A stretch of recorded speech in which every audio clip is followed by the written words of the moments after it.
গল্পের নাম হৃদয়ে জুড়ে শুধুই আপনি। কলমে জান্নাত সুলতানা। গল্পের শেষ পর্ব। আমি আর খাবো না প্লিজ। আর একবার শোনা। সাদনানের কথায় অসহায় চোখে তাকালো প্রিয়তা। সাদনান সে সব উপেক্ষা করে আবারও প্রিয়তার মুখে খাবার তুলে দিল। প্রিয়তাও আর কথা বাড়ালো না, চুপচাপ খেয়ে নিল। কি হবে আর কিছু বলে সেই কখন থেকে বলে যাচ্ছে খাবে না, কিন্তু সাদনান শুনলে তো। একবার করতে করতে সব খাইয়ে শেষ করে ফেলেছে, আর বলেও কাজ নেই। অবশ্য সাদনান নিজেও খাচ্ছে। খাবার শেষ, প্রিয়তা সোফায় বসে আছে। সাদনান সব কি গুছিয়ে রাখছে রান্নাঘরে। প্রিয়তা করতে চেয়েছিল, কিন্তু সাদনান তার বউকে কিছু করতে দেয়নি। নিজেই সব করছে। আগে যখন ভার্সিটিতে পড়তো তখন সাদনান নিজের কাজ নিজেকেই করত, আর এখনো ঢাকা এলে নিজের কাজ নিজেই করে। তাই সাদনানের কাছে রান্না করা, প্লেট হাঁড়ি পাতিল ধোয়া বেশি কিছু কঠিন কাজ নয়। প্রিয়তা এক দৃষ্টিতে সাদনানের দিকে তাকিয়ে আছে। ওর সামনে অবশ্য টিভি নামক জিনিসটিতে একটা কিছু দেখাচ্ছে, কিন্তু মেয়েটার সেদিকে কোনো খেয়াল নেই। সে পলকহীন চোখে চেয়ে আছে রান্নাঘরে কাজে ব্যস্ত থাকা স্বামী নামক পুরুষটার দিকে। কি সুন্দর করে বেসিনে প্লেট ধুয়ে টেবিলে এনে রাখে। সাদনান প্লেটগুলো টেবিলে গুছিয়ে রেখে এগিয়ে এলো প্রিয়তার দিকে, কিন্তু মেয়েটার সেদিকে কি কোনো হুঁশ আছে? উহু থাকলে এতক্ষণে নিশ্চয়ই লজ্জায় নুইয়ে পড়ত। সাদনান সেন্টার টেবিল হতে রিমোট নিয়ে টিভি অফ করে মেয়েটার সামনে দাঁড়ালো। হালকা ঝুঁকে ঝট করে কোলে তুলে নিল বউকে। প্রিয়তার যেন ঘোর কাটল। চোখ বড় বড় করে তাকিয়ে আছে। তারপর ছোট্ট ছোট্ট হাত দ্বারা গলা আঁকড়ে ধরে সাদনানের। সাদনান তাকায় না মেয়েটার দিকে। সে বারান্দায় যায় সোজা। প্রিয়তা এখনো তাকিয়ে আছে সাদনানের দিকে। হঠাৎ পানি পোড়ায় আশেপাশে তাকায় প্রিয়তা। বুঝতে বেগ পেতে হলো না যে সাদনান ওকে নিয়ে বারান্দায় এসে পড়েছে। কিন্তু বৃষ্টি কখন থেকে হচ্ছে ও তো দেখেনি। সাদনান ততক্ষণে প্রিয়তাকে কোল হতে নামিয়ে দিয়েছে। প্রিয়তাও জ্বরসর হয়ে দাঁড়ায়, কারণ ওর বৃষ্টি খুব ভালো লাগে। কিন্তু এখন শীত, তাই বেশি খুশি হতে পারল না। সাদনানের বেলকনির ছাদ না থাকায় বেশ সুবিধা হয়েছে। সাদনান রেলিং ধরে দাঁড়িয়ে আছে। এদিকে বৃষ্টির ফোঁটা দুজনকেই ভিজিয়ে দিচ্ছে। সাদনান ভেবেছে প্রিয়তা ওর পাশে এসে হয়তো দাঁড়িয়ে আছে, কিন্তু যখন ডানে তাকালো তখন দেখল প্রিয়তা আগের জায়গায় দাঁড়িয়ে হালকা হালকা কাঁপছে। সাদনান আর এক মুহূর্ত সময় নষ্ট করল না। তড়িৎ গতিতে এসে মেয়েটাকে ঝাপটে ধরে। অস্থির হয়ে জিজ্ঞেস করে, কি হয়েছে সোনা? শরীর খারাপ লাগছে?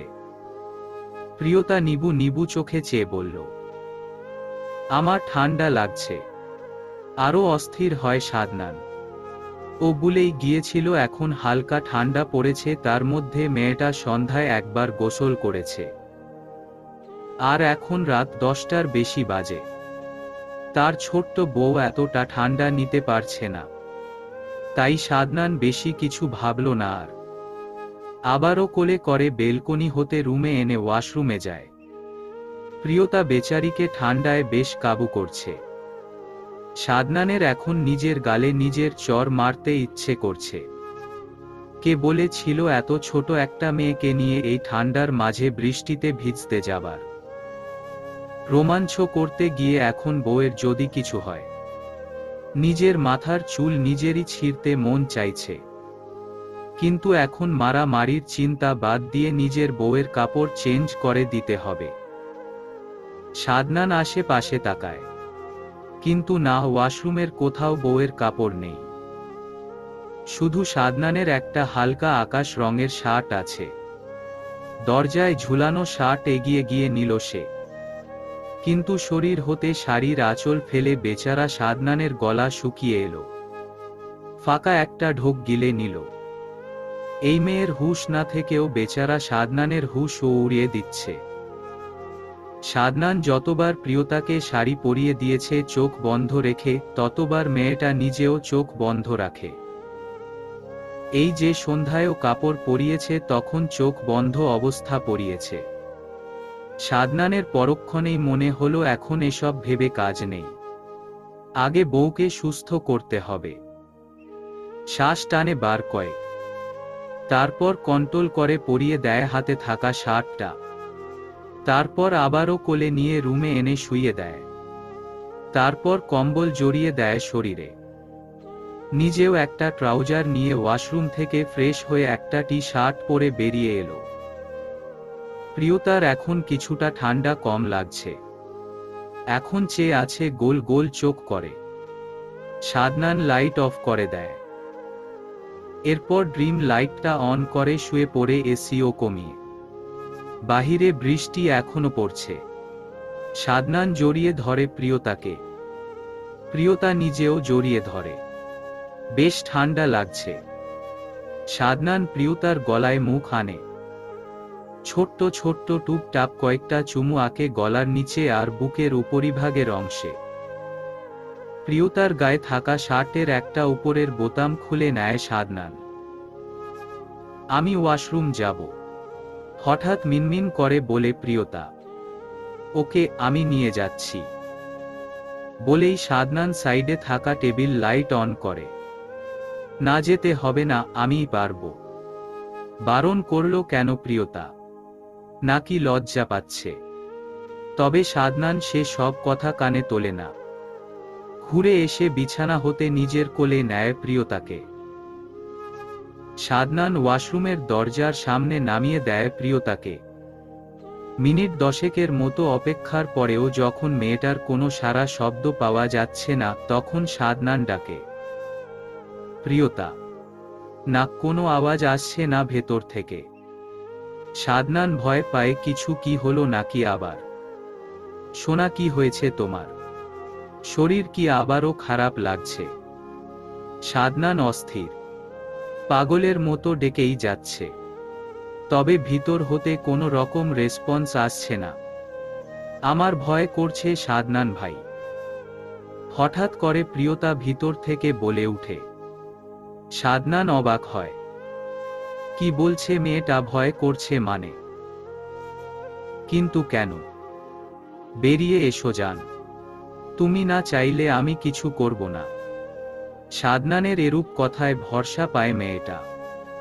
তারপর ওয়াশরুম থেকে বেরিয়ে আসে। কিন্তু সাদনান আর একটা বাক্য প্রয়োগ করে না। চুপচাপ বিছানায় শুয়ে পড়ে। রাগ হচ্ছে। কি করে এমন একটা পরিস্থিতি করতে পারলো মেয়েটা? একবার কি সাদনানকে বলা যেত না যে ওর ভয় লাগছে? সাদনান কি জোর করত? এতটাও কাপুরুষ নয় সাদনান, ভালোবাসে মেয়েটাকে। আর এই মেয়ে কি করে পারলো এমনটা করতে? প্রিয়তাও গুটি গুটি পায়ে এগিয়ে আসে। ও বুঝতে পারছে না সাদনান কি রাগ করলো নাকি। আবার পরক্ষণেই ভাবে করারই কথা। কিন্তু ওর কি দোষ? ওর তো কেমন ভয় ভয় করছে। প্রিয়তা আবারও গিয়ে জড়িয়ে ধরে সাদনানকে। সাদনান নিজের গা হতে হাত সরায়। কিন্তু প্রিয়তা আবার দেয়। সাদনান এবার আগের ঘটনা ঘটায়। আবারও হাত রাখে। কিন্তু সাদনান এবার সরায় না, উঠে বসে মেয়েটাকে নিয়ে কিছু বলবে মস্তিষ্ক কথা রেডি করে নিয়েছে। কিন্তু মেয়েটার দিকে পূর্ণ দৃষ্টি পড়তেই সব কথা গলায় আটকে যায়। চোখের দৃষ্টি ফেলে এলোমেলো। ঘুমিয়ে পড়ুন আপনি, বলেই উল্টো দিকে ঘুরতে যাবে, কিন্তু প্রিয়তা সেই সুযোগ দিল না। এই এলোমেলো কাপড় নিয়ে জড়িয়ে ধরে স্বামীকে। সাদনান দিশেহারা অবস্থা। অনেক কষ্টে নিজেকে সামলে রেখেছি সোনা। প্লিজ এমন কিছু করো না, যাতে করে আমি তোমার মনের বিরুদ্ধে গিয়ে কিছু করে ফেলি। সাদনান মিহি কণ্ঠে বলে। প্রিয়তার কোনো হেল দোল ন্যায় আগের ন্যায় আবারও ঝাপটে ধরে। তখন সাদনান আবারও বলে, তুমি এখান ঘুমিয়ে পড়ো। আমি পাশের রুমে যাচ্ছি, কোনো কিছুর প্রয়োজন হলে ডেকে নিও, আমি এসে দিয়ে যাব। না, আমার আপনাকে প্রয়োজন, প্লিজ যাবেন না। জানি না কি হয়েছিল তখন আমার, কিন্তু আমি আর। ব্যাস, সাদনান আর কিছু তোয়াক্কা করে না, কিছু শুনেও না। মেয়েটার অধর জোড়া মুখে নিয়ে নেয়, বেশ অনেকটা সময় নিয়ে গাঢ় একটা চুম্বন করে। মেয়েটার কপালে নিজের কপাল ঠেকিয়ে শ্বাস নেয় জোরে জোরে। দুজনেরই একই অবস্থা। সাদনান নিজের গা হতে একটু আগে পরিহিত টি শার্ট খুলে ছুঁড়ে ফেলে মেঝেতে, তারপর আস্তে করে বউকে শুইয়ে দেয়। একটু আগে যত্ন করে বউকে পরিয়ে দেওয়া শার্টটাও স্থান পায় মেঝেতে। নিজের সম্পূর্ণ ভর ছাড়ে মেয়েটার ছোট শরীরটার উপর। এতদিন কাছে কাছে থেকেও ভালোবাসতে না পারা, জমিয়ে রাখা নিজের আদর ভালোবাসা উজাড় করে দিল। মেয়েটাও নিজের স্বামীর ভালোবাসার ছোঁয়ায় উতলা হল। ছোট্ট দেহখানা ঢেকে গেল সাদনানের পেশিবহুল শরীরের নিচে। বলতে কষ্ট হচ্ছে, আমি তো আর অমানুষ নই। প্রিয়তা সাদনানের বুকে শুয়ে আছে। সাদনান ওর বউয়ের মাথায় চুলের বাজে বাজে আঙ্গুল চালাচ্ছে। তখনই হঠাৎ করে বলে উঠল সাদনান, এভাবে কেন বলছেন আপনি? অবাক হয়ে প্রশ্ন করে মেয়েটা। তোমার কষ্ট হচ্ছে? অসহায় গলায় উত্তর করে সাদনান। আমি কি একবারও বলেছি আপনাকে? আর অসভ্যের মতো এসব কি বলছেন? না, আমি ফ্রেশ হব। আবারও প্রশ্ন করে সাদনান। কিন্তু সাদনানকে কথা সম্পূর্ণ করতে না দিয়ে বলে উঠল প্রিয়তা। সাদনানও কথা বাড়ায় না। বউ তার এ বিষয়ে কথা বলতে লজ্জা পাচ্ছে। সাদনান বুক হতে দুই হাতে আলগা করে মেয়েটাকে, আলগোছে কোলে করে ওয়াশরুমে নিয়ে এলো। বউ তার নাজুক। প্রথমবার এই মেয়েটা সাদনানের ছোঁয়ায় অবস্থা করুন। বউ তার বয়সে এখনো ছোট্ট, সাথে শরীরেও বেশি কিছু নেই। বউয়ের ধারে কাছে বেশি ঘেঁষা যাবে না। ভাবতে ভাবতে ফ্রেশ হয়ে আবারও কোলে করে বিছানায় বসিয়ে দিয়ে নিজেও ফ্রেশ হতে যায়। ফ্রেশ হয়ে বউয়ের কাপড় সহ নিজের সব কাপড় ধুয়ে বেলকনিতে দিয়ে আসে। যদিও এখন বাহিরে আলো নেই, হালকা অন্ধকার। কাপড় মেলে দিয়ে রান্নাঘরে চলে গেল সাদনান। খাবার খাইয়ে ঔষধ দিতে হবে বউকে। কাল রাতে দুটি মানুষের একান্ত মুহূর্ত পার করার সময় প্রথম কাছাকাছি হওয়ার দরুন প্রিয়তার বেশ কষ্ট হয়েছে। হবারই কথা সাদনানের এমন বলিষ্ঠ শরীরের ছোঁয়া মেয়েটার এই ছোট্ট দেহটা নিতে বেশ কসরত করতে হয়েছে। অতি সন্নিকটে আসায় প্রিয়তা অজানা এক আনন্দ পেয়েছে। কিন্তু কষ্ট হলেও নিজের ভালোবাসার মানুষটাকে বাধা দিতে পারেনি। সাদনান বুঝতে পেরে সরে যেতে চেয়েছিল, কিন্তু বউ তার সেটা হতে দেয়নি। কিন্তু এখন অবস্থা বেশি ভালো না। সাদনান নুডলস রান্না করে নিয়ে রুমে এলো। প্রিয়তা শুয়ে আছে, সোনা উঠতে পারবে। প্রিয়তার ললাটে ওষ্ঠ ছুঁয়ে ডাকে সাদনান। প্রিয়তা সাদনানের ছোঁয়া পেয়ে পিটপিট করে তাকায়। হুম, আমি পারবো, মিনমিন করে জানায় প্রিয়তা। সাদনান ওকে ধরে বসিয়ে দেয়। ওয়াশরুম থেকে তোয়ালে ভিজিয়ে আনে। সুন্দর করে বউয়ের হাত মুখ মুছে দেয়। প্রিয়তা অপলক দৃষ্টিতে চেয়ে দেখছে নিজের একান্ত কাছের পুরুষটাকে। সাদনান একটা নেভি কালার টি শার্ট আর ট্রাউজার পরেছে। দেখতে বেশ লাগছে, এমনিতেও সাদনান সুন্দর। আবার গোসল করেছে সকালে, আরও স্নিগ্ধ লাগছে। প্রিয়তা বেচারির বেহায়া মনটা আবারও এই পুরুষটাকে এখন নিজের করে পেতে চাইছে। কিন্তু পরক্ষণেই সাদনানের মুখের দিকে ভালো করে তাকায়। কপালের পাশে হলুদ, নাকের সাইডেও আছে। এখন আরো বাচ্চা বাচ্চা ভাব এসেছে চেহারা। কি সুন্দর করে বাচ্চাদের মতো করে ভ্রু কুঁচকে রেখেছে। প্রিয়তা এসব ভেবেই নিজে নিজে হেসে ফেলে। সাদনান ভ্রু জোড়া সরল করে তাকায় বউয়ের দিকে। কি হয়েছে? কি নিয়ে এত হাসি হচ্ছে? ভালোবাসি সাদনান ভাই। সাদনান চমকানো নয়নে চাইল প্রিয়তার দিকে। মেয়েটা লজ্জা পাচ্ছে। আজ প্রথম মেয়েটা ওকে ভালোবাসি বলেছে। সাদনান মুচকি হাসল, তবে অবাক হলেও নিজেকে সামলে জড়িয়ে ধরে গলায় ছোট্ট ছোট্ট কটা চুমু খেয়ে নিল। প্রিয়তাও চুপটি করে রইল। তারপর সাদনান ছেড়ে দিল। এখন হা করুন। সাদনানের কথায় প্রিয়তা বাধ্য মেয়ের মতো মুখ খোলে। সাদনানও মুখে খাবার দেয়। আপনিও খেয়ে নিন। প্রিয়তা বলতে দেরি, কিন্তু সাদনান খাবার নিজের মুখে পুরতে দেরি করে না। প্রিয়তা মুচকি হাসল। এই একদিন প্রিয়তা নিজের হাতে খাবার খায়নি। সাদনান তাকে খাইয়ে দেয়, সাথে নিজেও একই প্লেটে খেয়ে নেয়। প্রিয়তার এই ব্যাপারটা বেশ ভালো লাগে, কিন্তু পরক্ষণেই কিছু ভেবে মনটা খারাপ হয়ে গেল। তবে সামনে থাকা পুরুষটাকে সেটা টের পেতে দিল না। সোনা, চলো উঠে রেডি হয়ে নাও। প্রিয়তা একটা বই হাতে বসে আছে। এখন সকাল 8টার বেশি বাজে। তখনই সাদনান হাতে ঘড়ি পড়তে পড়তে কক্ষে প্রবেশ করে বলে উঠল। প্রিয়তা ভ্রু কুঁচকে তাকায় সাদনানের দিকে। সাদনান রেডি হয়ে এসেছে পাশের রুম হতে। আপনি কোথায় যাচ্ছেন? ভুলে গেলে সোনা, অফিস যাচ্ছি। জরুরি মিটিং আছে। আমরা কিন্তু সেই জন্যই কাল এখানে এসেছি। প্রিয়তার মুখটা কালো হয়ে গেল। তাহলে বাসায় আমি একা থাকবো কি করে? আমি কিন্তু রেডি হতে বলেছি। আপনি হয়তো শোনেননি। প্রিয়তার চোখ চকচক করে উঠল। ও তো খেয়ালই করেনি সাদনান ওকেও রেডি হতে বলেছে। বেচারি প্রিয়তা সাদনানকে দেখলে কথা কাজ সব ভুলে যায়। প্রিয়তা বিছানা হতে নামতে গিয়ে ব্যথায় হালকা আর্তনাদ করে উঠে। সাদনান তড়িৎ গতিতে এগিয়ে গিয়ে কোলে তুলে নেয়। চোখ লাল করে তাকায়। অতঃপর হাঁটা দেয় ওয়াশরুমের দিকে। প্রিয়তা সাদনানের দিকে তাকাতেই হঠাৎ করে ওর কিছু একটা মনে হলো। নিমিষেই মনটা খারাপ হয়ে গেল। আমার তো এখানে শাড়ি ছাড়া কিছু নেই, মুখ মলিন করে বলে মেয়েটা।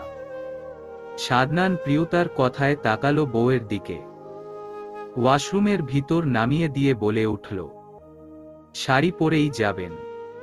ফ্রেশ হয়ে আসুন, শাড়ি আমি পরিয়ে দেব।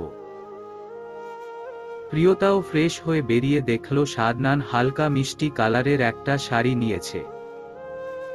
প্রিয়তা বেরিয়ে আসতেই সাদনান প্রিয়তাকে শাড়িটা পরিয়ে হালকা করে সাজিয়ে দিল। তারপর সাদনান বউকে নিয়ে বেরিয়ে পড়ে। বউকে কোলে নিতে চেয়েছিল সাদনান, কিন্তু বউ তার কিছুতেই রাজি না।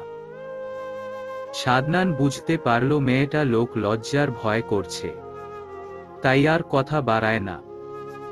বউকে নিয়ে আস্তে আস্তে হাঁটতে হাঁটতে গাড়ির কাছে এসে পড়ে। সাদনানের দামি গাড়িটা এসে বিশাল বড় একটা দালানের কাছে থামে, আর প্রিয়তাকে নামতে বলে।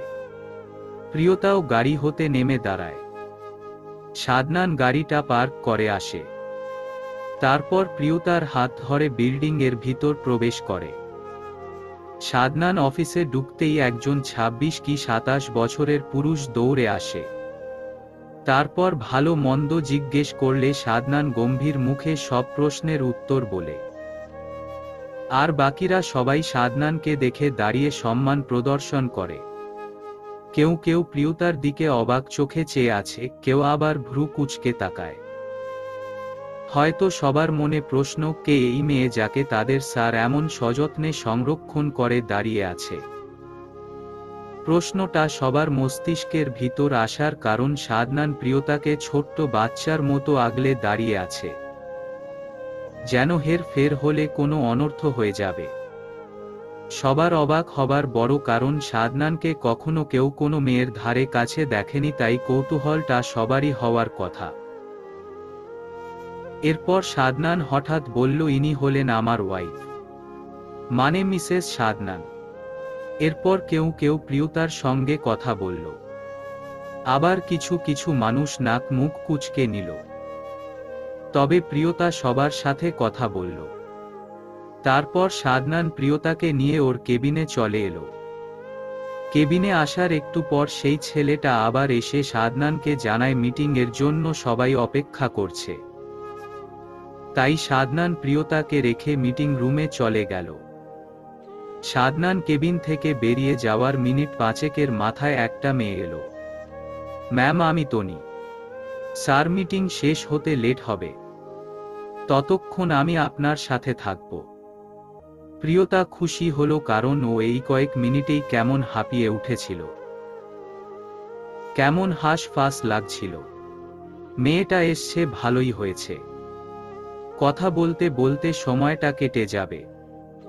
প্রিয়তা মেয়েটার সঙ্গে কথা বলে বুঝতে পারল মেয়েটা অনেক মিশুক আর ভালো। দুপুরের দিকে মেয়েটা চলে গেল। এর একটু বাদে সাদনান কেবিনে প্রবেশ করে।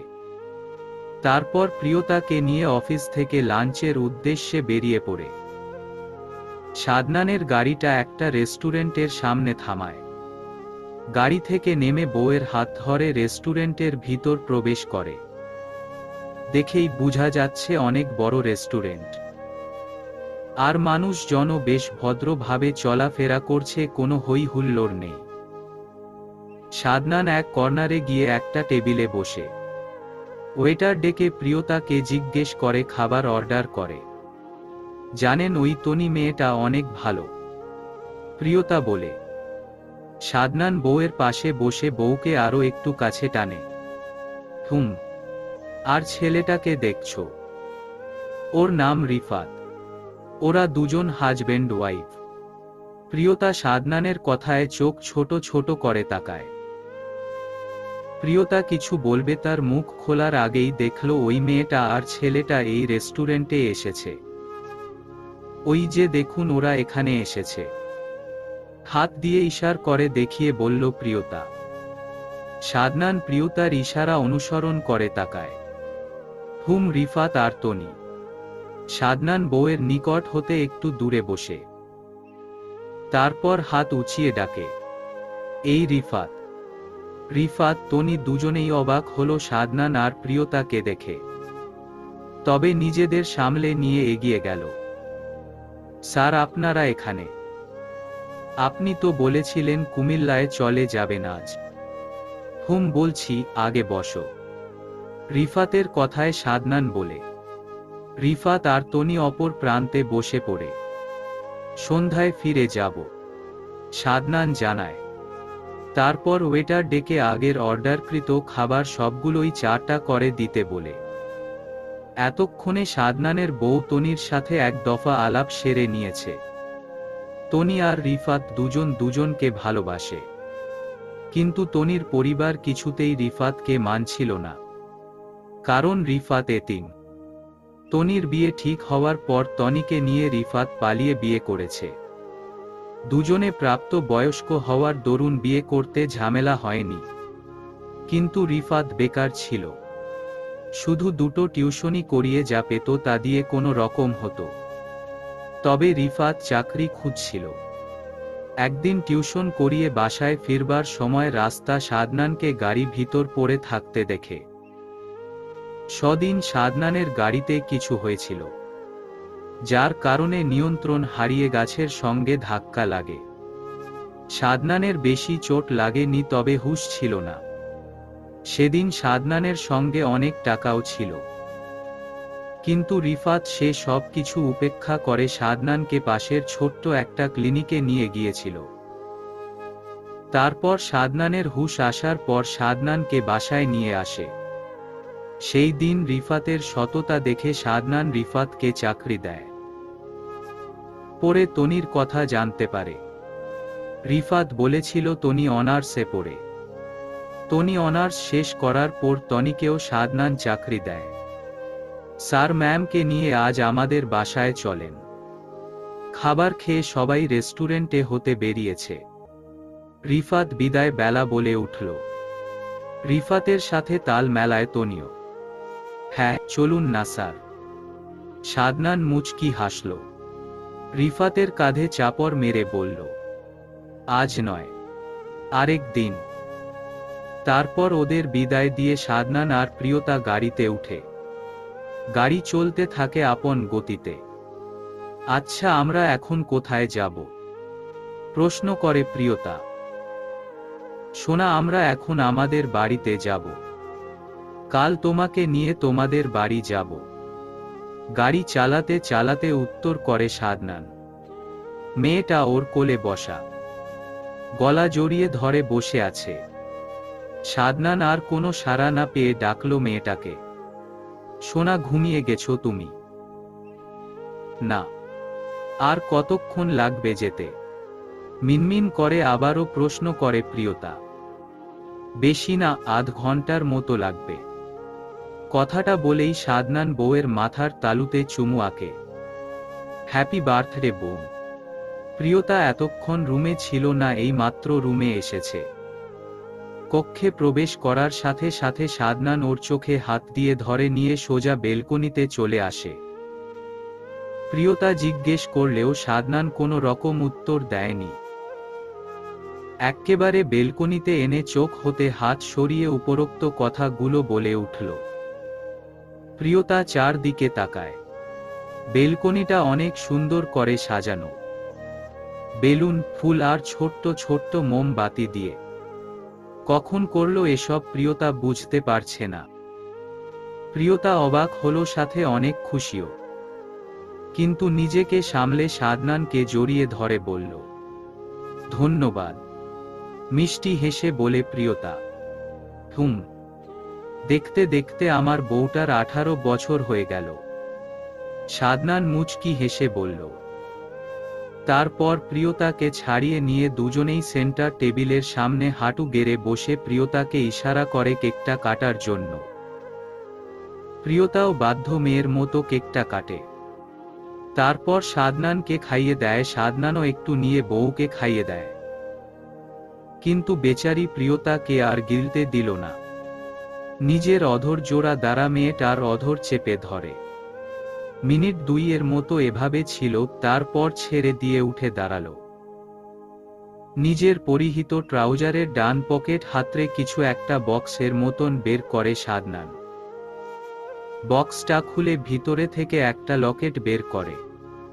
তারপর ঘুরে গিয়ে প্রিয়তার পিছনে দাঁড়ায়। খোলা চুলগুলো পিঠ হতে সরিয়ে লকেটটা পরিয়ে দেয়।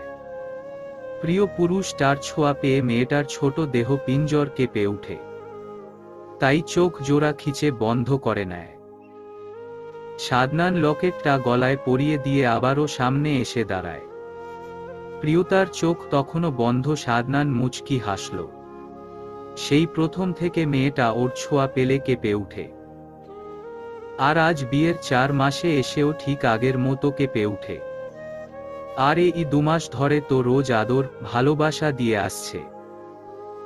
তবুও মেয়েটার এই কাপা কাপির অভ্যাসটা গেল না। হয়তো আর কখনো যাবেও না। এসব ভাবতে ভাবতেই সাদনান হালকা ঝুঁকে ঝট করে কোলে তোলে নেয় বউকে। মেয়েটা নিজেকে শূন্যে অনুভব করতে চোখ জোড়া খুলতে চাইল। আর অমনি সাদনানের নেশালো চোখ জোড়ার সাথে দৃষ্টি মিলে। প্রিয়তা লজ্জায় চোখ নামালো। বেশিক্ষণ এই চোখে তাকিয়ে থাকতে পারে না, মেয়েটার কিছু তো আছে এই চোখ জোড়ায়। তাই তো মাথা ঠেকালো স্বামীর শক্ত চওড়া বুকে। সাদনানও মুচকি হেসে কক্ষের দিকে অগ্রসর হল। বিছানায় শুয়ে দিয়ে নিজের বলিষ্ঠ দেহের ভর ছাড়ে মেয়েটার ছোট্ট দেহখানার উপর। প্রিয়তা এখন সাদনানদের বাড়িতে থাকে। সেদিন সাদনান তার নিজের কথা রেখেছে। প্রথম নিজের বাড়িতে এসছে। পরের দিন প্রিয়তাকে নিয়ে ওদের বাড়িতে গিয়ে 2 দিন থেকে আবার নিজের বাড়িতে চলে এসছে। এর মধ্যে প্রিয়তার পরীক্ষার রেজাল্ট দিয়েছে। আবার 2য় বর্ষে ভর্তি হয়েছে। আর এর ভিতর সাদনান আর প্রিয়তার প্রতি ভালোবাসা যত্ন আরও দ্বিগুণ বেড়েছে। তবে সেটা কাজে কর্মে। কিন্তু সাদনান আজও নিজের মুখে প্রিয়তাকে ভালোবাসে বলেনি। প্রিয়তার অবশ্য এ বিষয়টা নিয়ে প্রথম খারাপ লাগলেও এখন আর লাগে না। কারণ সাদনান মুখে না বললেও প্রিয়তা জানে সাদনান নিজের চেয়ে বেশি ওকে ভালোবাসে। তাই তো এখন আর খারাপ লাগে না, কিন্তু তবুও কেন যেন মনটা মানতে নারাজ। ভালোবাসোর মানুষটার মুখ থেকে ভালোবাসি শব্দটা শুনতে কার না ভালো লাগে। প্রিয়তারও লাগতো যদি সাদনান ভালোবাসি বলতো। প্রিয়তার মনের কোথাও একটু শূন্য অনুভব হয়, হয়তো সাদনানের মুখে ভালোবাসার কথাটাই এই শূন্য অনুভবটাকে পূর্ণ করতে পারবে। 1 মাস তো শোনা, দেখতে দেখতে কেটে যাবে। চলো, তোমাকে কলেজ পৌঁছে দিয়ে আমি চলে যাব। সারা যাবে না আজ। আমি জানি, এখন চলো, লেট হচ্ছে আমার। প্রিয়তা সাদনানকে ছেড়ে দিয়ে ব্যাগটা কাঁধে নিয়ে সাদনানের পিছনে পিছনে বেরিয়ে এলো। তারপর বাড়ির সবার কাছ থেকে বিদায় নিয়ে বেরিয়ে পড়ে সাদনান কলেজের সামনে গাড়িটা থামিয়ে প্রিয়তা কপালে নিজের ওষ্ঠ ছুঁয়ে দেয়। সোনা, মন খারাপ করে না প্লিজ। আমি কাজ শেষ করে তাড়াতাড়ি ফিরে আসার চেষ্টা করব বউ। কথাটা বলতে বলতে প্রিয়তা কেঁদে দিল। সাদনান প্রিয়তাকে জড়িয়ে ধরে। এই মেয়েকে নিয়ে কি করবে সাদনান? কাল সাদনান যখন থেকে বলছে কাজের জন্য বাহিরে যেতে হবে, তখন থেকে মেয়েটা কেঁদেই চলেছে।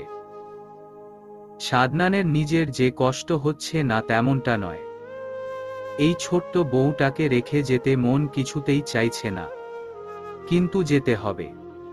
যাওয়াটা ভীষণ জরুরি। সাদনান প্রিয়তার মুখটা নিজের 2 হাতের আঁচলে নিয়ে 2 চোখের পাতায় ছোট্ট ছোট্ট কটা চুমু খেল। প্রিয়তা তখনও কাঁদছে। প্রিয়তা। সাদনানের ডাকে প্রিয়তা কান্না আপনি আপনি বন্ধ হয়ে গেল, তবে সেটা ধমক দেওয়াতে নয়। প্রিয়তা, সাদনান কখনো ওকে নাম ধরে ডাকে না। প্রিয়তা বেশ অবাক হল, কিন্তু সাদনানের পরবর্তী কথা শুনে অবাক নয়, ভীষণ অভিমান হল। আর 1 ফোঁটা জল গড়ালে আমার খারাপ রূপটা দেখাতে আমি বাধ্য হব মেয়ে। আর পরীক্ষা শুরু হতে বেশি দিন বাকি নেই, মন দিয়ে পড়বে। প্রিয়তা সাদনানের কথায় আর কোনো উত্তর দিল না। চোখের পানি মুছে চুপচাপ গাড়ি থেকে নেমে মেইন গেট দিয়ে কলেজে এর ভিতর চলে গেল। সাদনান দীর্ঘ একটা শ্বাস ফেলে। ও এভাবে কথাগুলো বলতে চায়নি, কিন্তু কি করত, মেয়েটা তো কিছুতেই কান্না থামাচ্ছিল না। এই মেয়ে কি জানে সাদনান এই মেয়ে কান্না কিছুতেই সহ্য করতে পারে না, সাথে মা আর বোনের। জানলে নিশ্চয়ই এভাবে ভ্যা ভ্যা করে কাল রাত ধরে কেঁদে কেটে এমন অবস্থা করত না। তাই তো বাধ্য হয়ে এভাবে কথা বলতে হলো। তবে সাদনান কিছু ভেবে মুচকি হাসল। মুচকি হাসার কারণ সাদনান জানে এই মেয়ে এখন অভিমান করলেও সাদনান ফোন দিলে ঠিকই আবার ধরে কথা বলবে। এটা ভাবার কারণও আছে। সাদনান যখন এর আগে 9 দিনের জন্য চট্টগ্রাম গিয়েছিল, তখন এমন কান্নাকাটি করছে। পরে যখন ধমক দিয়েছিল, তখন সে কি অভিমান, কিন্তু পরে ঠিক সব ভুলে ফোন করলে কথা বলতো। আর বেশি কিছু ভাবে না সাদনান গাড়ি স্টার্ট দিয়ে নিজের গন্তব্যের দিকে রওনা দিল। তোর ফোন কোথায়? তোর জামাই তোকে ফোনে না পেয়ে আমাকে কল করেছে। বিকেলে প্রিয়তা সাদনানের রুমের বেলকনিতে বসে বসে একটা বই পড়ছিল। তখনই সারা পিছন হতে কথাগুলো বলে উঠল, রুমে হয়তো আমি সাইলেন্ট করে রেখেছি, ফোনটা রিসিভ করে আমাকে উদ্ধার কর বইন। কথাটা বলে মুখ ভেঙচি কেটে রুম থেকে বেরিয়ে গেল সারা। প্রিয়তা মুচকি হাসল, কারণ সারা হয়তো রাহানের সঙ্গে কথা বলছিল, আর সাদনান সেটায় ভাগার দিল। কিন্তু ভাইকে তো আর কিছু বলতে পারবে না, তাই তো প্রিয়তার উপর সব রাগ ঝেড়ে গেল। প্রিয়তা এসব ভাবতে ভাবতে রুমে এসে বড় ফোনটা হাতে নিল। বড় ফোন বলার অবশ্য একটা কারণ আছে, সাদনান প্রিয়তাকে একটা অ্যান্ড্রয়েড ফোন কিনে দিয়েছে ঢাকা থেকে আসার পর। প্রিয়তা ফোনটা হাতে নিয়ে দেখল 22টা কল এসছে, মাই লাভ দিয়ে সেভ করে রাখা নাম্বারটা থেকে। আর এটা সাদনানের নাম্বার। সাদনান নিজে নতুন সিম নিয়ে নিজের হাতে সেভ করে দিয়েছিল। মূলত ফোনের সব সেটিংস সাদনান নিজে করে দিয়েছে। ওয়েল পেপারেও প্রিয়তার আর নিজের কাপেল পিক দিয়েছে। এসব ভাবতে ভাবতেই আবার ফোনটা থরথর করে কেঁপে উঠল। সাদনান আবার কল দিয়েছে। এতক্ষণ কোথায় ছিলে? প্রিয়তা ফোনটা রিসিভ করে কানে নিতেই সাদনান দাঁতে দাঁত চেপে প্রশ্নটা করে। ফোন সাইলেন্ট ছিল। মিনমিন করে জানায় প্রিয়তম, দুপুর খাবার খেয়েছ? হুম। আপনি? না, মিটিং শেষ করে এই মাত্র রুমে এলাম। ওহ। তারপর দুজনেই চুপ। সাদনান হুট করে বলে উঠে, কষ্ট হয় শোনা। প্রিয়তার যেন সাদনানের এমন মধুর কণ্ঠে বলা কথায় এতক্ষণ চেপে রাখা কষ্টগুলো বেরিয়ে এলো, শব্দ করে কেঁদে উঠল। কিছু বলতে পারল না। তবে অপর প্রান্ত হতে সাদনান চোখ রাগে লাল হয়ে এলো। এই মেয়ে এই 15 দিনে যতবার ফোন দিয়েছে ঠিক ততবারই এমন কান্না করে। একবার ফিরে এসে এই মেয়ের খবর করে ছাড়বে সাদনান। খুব শিগগির ফিরছি আমি। তবে আমাকে এভাবে পোড়াবার জন্য খুব কঠিন শাস্তি পেতে হবে সোনা। উনি বলেছিল 1 মাসের মধ্যে ফিরে আসবে, কিন্তু আজ 1 মাসের চেয়ে বেশি সময় হলো। ওনার ফিরা তো দূরের কথা, একটা ফোন কল অবধি আমাকে দেয় না সারা। সারাকে জড়িয়ে ধরে কথাগুলো বলতে বলতে কেঁদে উঠল প্রিয়তা। সারা কি বলে সান্ত্বনা দিবে? কি বলবে? তার ভাই যে সত্যি আজ কয়েকদিন ধরে তাকেও ফোন দেয় না, এমনি কি কারোর সাথেই যোগাযোগ করছে না। তুই টেনশন করিস না তো, ভাইয়া হয়তো কাজের জন্য সময় করে উঠতে পারছে না। দেখবি খুব শিগগির ভাইয়া চলে আসবে। আর তাছাড়া আমাদের পরীক্ষা শুরু হতে তো আর বেশি দিন নেই। দেখবি পরীক্ষা শুরু হওয়ার আগে ভাইয়া ঠিক চলে আসবে। সারার কথায় প্রিয়তা মনে মনে ভাবে হয়তো কাজের জন্য সময় করে উঠতে পারছে না, কিন্তু পরক্ষণেই এটা ভেবে অভিমান হয়। একটা বার কি কল করে কিছু বলা যায় না। এখন ঘুমিয়ে পড়, রাত তো অনেক হলো। প্রিয়তার ভাবনার মাঝেই বলে উঠে সারা।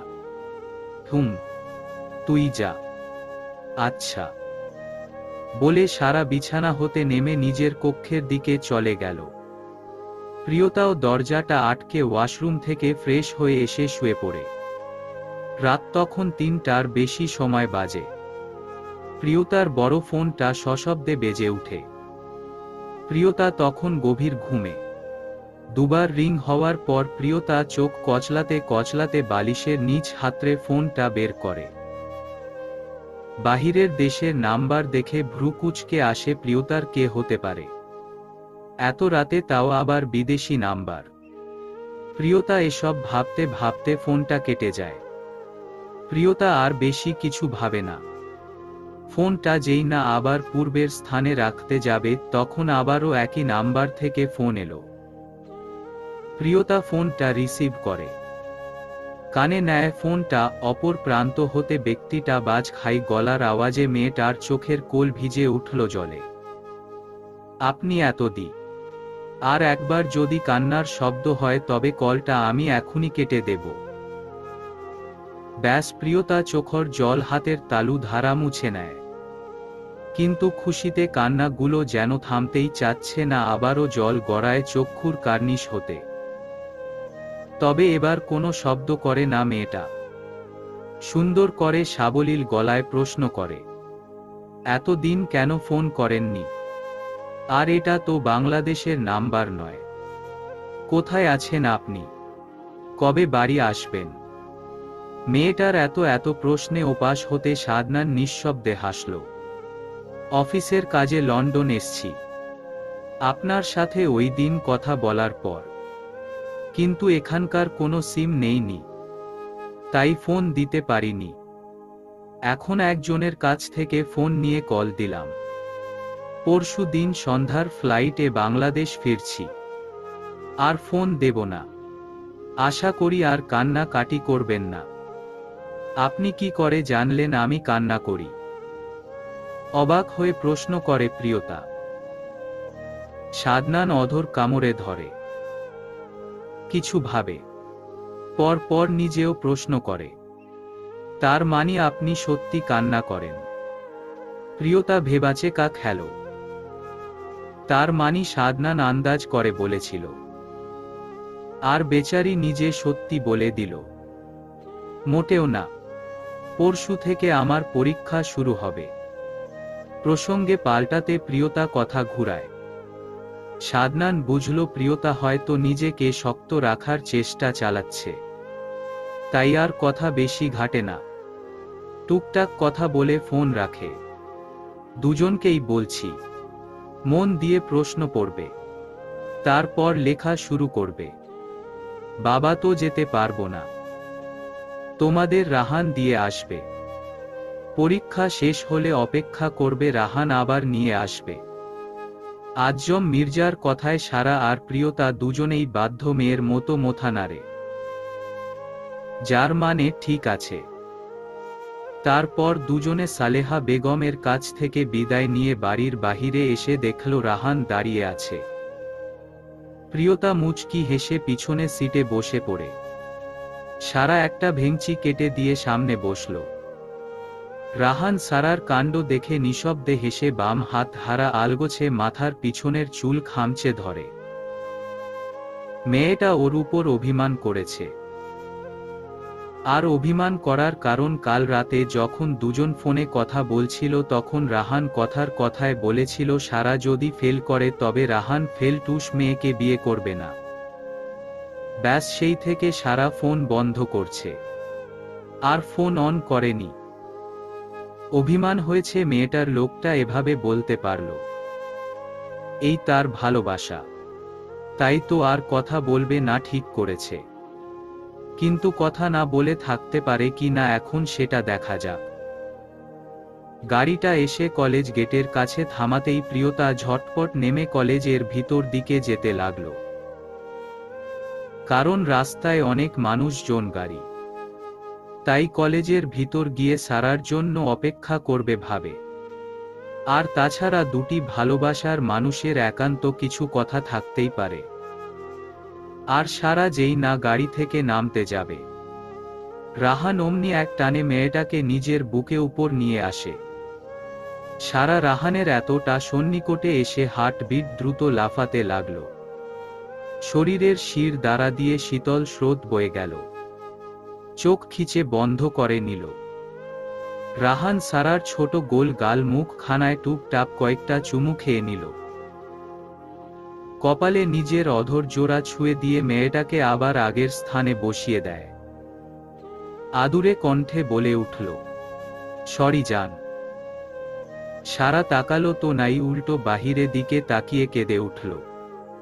রাহান আগলে নিল মেয়েটাকে, অস্থির হয়ে আবারও শুধালো, এই জান সরি তো, আর কখনো এমন বলবো না, প্লিজ কাঁদে না। চোখের পানি মুছে দিয়ে আবারও চুমু খেলো মেয়েটার কপালে। সারা ততক্ষণে কান্না থামি রাহানের হাতটা ছাড়িয়ে নিয়ে আলতো হাসে। হুম হুম, এখন যাও, লেট হচ্ছে। আচ্ছা, বলে সারা গাড়ি থেকে নেমে গেট দিয়ে ভিতরে প্রবেশ করে। তারপর প্রিয়তার কাছে চলে গেল। সারা যাওয়ার পর রাহান নিজের পরিহিত প্যান্টের পকেট হতে নিজের ফোন বের করে। অতঃপর কল লাগায় একটা ব্যক্তিকে। দুবার কল করার পরেও ফোনটা বন্ধ এলো। রাহান ফোনটা বিরক্তি হয়ে কেটে দিয়ে গাড়িটা স্টার্ট দিল। গাড়ি চালাতে চালাতে আবারও সে কাঙ্ক্ষিত নাম্বারটাতে কল দিল। কিন্তু এবার কলটা রিং হলো, কিন্তু ওপাশ হতে কলটা রিসিভ হলো না। রাহান হতাশ হয়ে যেই না ফোনটা পাশের সিটে রাখতে যাবে তখনই সশব্দে ফোনটা বেজে ওঠে। রাহান সঙ্গে সঙ্গে ফোনটা রিসিভ করে প্রশ্ন করল, ভাই আপনি এখন কোথায়? দুপুর 1টার মধ্যেই আমি কলেজ পৌঁছে যাব। ওপর পাশ থেকে গম্ভীর কণ্ঠে বলে উঠল সাদনান। আমি তাহলে স্যার। আমতা আমতা করে রাহান কিছু বলতে যাচ্ছিল, তবে সাদনান তার আগেই বলে উঠল, আমার বোন যেন ঠিক টাইমে বাড়ি পৌঁছে যায়। জি ভাই। সাদনান সবটা শুনল কিনা কে জানে, তার আগেই খট করে লাইনটা কেটে দিল। রাহান বুকে হাত দিয়ে লম্বা একটা দম নিল। তারপর বিড়বিড় করে বলে উঠল, দুই ভাই বোন একই রকম। তুই এখানে দাঁড়া, আমি ওই দিক থেকে পানির বোতল নিয়ে আসছি। আচ্ছা, তাড়াতাড়ি ফিরবি। প্রিয়তা আর কিছু না বলেই একটু সামনের দিকে চলে গেল। ঠিক তখনই রাহান এসে সারার সামনে দাঁড়ালো। সারা চমকে উঠল, বুকে থুতু দিয়ে মাথা উঁচু করতে। রাহান ওর হাত ধরে টেনে নিয়ে যেতে লাগল। কি হয়েছে রাহান ভাই, এভাবে টানছেন কেন? আর প্রিয়তা পানি আনতে দোকানে গিয়েছে, ফিরে এসে আমাকে না দেখলে টেনশন করবে। ভাবির টেনশন করতে হবে না তোমাকে, তুমি আমার সাথে চলো যান। কথাগুলো বলতে বলতে রাহান সারাকে গাড়িতে বসিয়ে নিজেও ড্রাইভিং সিটে বসে গাড়ি স্টার্ট দিল। আর এদিকে প্রিয়তা মিনিট 5 পরে ফিরে আসে, কিন্তু সারাকে দেখতে না পেয়ে এদিক ওদিক খুঁজতে থাকে। ও আবার কোথায় গেল? ধুর, ভালো লাগে না বউ, আমি এখানে। প্রিয়তা সারাকে খুঁজতে খুঁজতে কলেজ থেকে একটু দূরে পার্কিং এরিয়ে চলে এসেছে। মূলত ও ভেবেছে রাহান আর সারা যদি এখানে থেকে থাকে তাই, কিন্তু এখানে তেমন মানুষজন নেই। এর মধ্যে সাদনানের কণ্ঠ শুনে প্রিয়তা অবাক হল, আবার ভয়ও পেলে, কারণ এখানে সাদনান কোথা থেকে আসবে, হয়তো ও ভুল শুনেছে। তাই আস্তে করে পিছনে ফিরে আর তৎক্ষণাৎ গাড়িতে হেলান দিয়ে দাঁড়িয়ে থাকা নিজের ব্যক্তিগত পুরুষটাকে দেখে মুখে হাসি ফুটে উঠল। আপনি আপনি কখনো, কিন্তু কিছু আর মুখ দিয়ে বের করতে পারল না। খুশিতে মেয়েটা কেঁদে উঠল। সাদনান এগিয়ে এলো, কিন্তু আসার আগে গাড়ির দরজাটা খুলে আসতে ভুলে না। ঝট করে কোলে তোলে নেয় বউকে, তারপর গিয়ে গাড়িতে বসিয়ে নিজেও ড্রাইভিং সিটে বসে গাড়ি স্টার্ট দেয়। আমরা এখানে কেন এসছি? সাদনান গাড়িটা এক রিসোর্টের সামনে থামিয়েছে। এটা দেখে প্রিয়তা অবাক হয়ে প্রশ্ন করে, কাল তো পরীক্ষা নেই, আমরা আজ এখানে থাকবো, কাল সকালে বাড়ি ফিরবো সোনা। মুচকি হেসে বলে সাদনান। কিন্তু কেন? প্রিয়তা আবারও প্রশ্ন করে। বাসর করব তাই। থাকবো না আমি আপনার সঙ্গে, আমায় বাবার কাছে দিয়ে আসুন, নয়তো আমি একাই চলে যাব। প্লিজ প্রিয়তা, অবুঝের মতো ব্যবহার করবেন না। আমি আপনাকে বলেছি, আমি আপনার কাছে একবারও কিছু জানতে চাইনি, আর আপনাকে আমায় দিয়ে আসতে হবে না, আমি একাই যেতে পারবো। সাদনানের সবটা কথা না শুনেই বলে উঠে প্রিয়তা। তবে সাদনান দমল না, আবারও কিছু বলতে চায়, প্লিজ আমার কথা শোনো। কিন্তু প্রিয়তা শোনে না, তার আগে কক্ষে হতে বেরিয়ে গেল। সাদনান আটকাতে চেয়েও যেন ব্যর্থ হল। কি বলবে কি করবে কিছুই যেন মস্তিষ্কে আসছে না। পরক্ষণেই ভাবে, এখন যদি প্রিয়তা একবার মির্জা বাড়ির চৌকাঠ পেরিয়ে যায়, তবে হয়তো পরবর্তীতে ফিরিয়ে আনতে অনেক কাঠখড় পোড়াতে হবে। তাছাড়া দুদিন বাদে তার বোনের বিয়ে। এখন কিছুতেই প্রিয়তাকে রাগ করে চলে যেতে দেওয়া যাবে না। আর প্রথম থেকে ভুলগুলো তো সে নিজেই করে আসছে, সবটা দোষ তো নিজেরই। আগের ভুলগুলো ক্ষমা পেতে হলে এখন বউকে যেতে দেওয়ার মতো এত বড় ভুল কিছুতেই করা যাবে না। কথাগুলো ভাবতে ভাবতে সাদনান সিঁড়ি কোঠার কাছ থেকে প্রিয়তাকে এক ঝটকায় পাজা কোলে তুলে নিয়ে নিজের কক্ষের দিকে হাঁটা ধরে। প্রিয়তার ব্যাপারটা বুঝতে সেকেন্ডের মতো সময় লাগে। যখন বুঝতে পারল, ততক্ষণে সাদনান মেয়েটাকে রুমে এনে বিছানায় ছুঁড়ে ফেলে ঝড়ের বেগে গিয়ে দরজাটা আটকে এসে মেয়েটাকে জড়িয়ে ধরে পাগলের মতো মেয়েটার সারা মুখে চুমু খেতে লাগল। প্রিয়তা যেন সাদনানের এমন স্পর্শে শরীরের কোনো রকম নড়াচড়া করতে ভুলে গেল। অনুভূতিহীন হয়ে পড়ে রইল।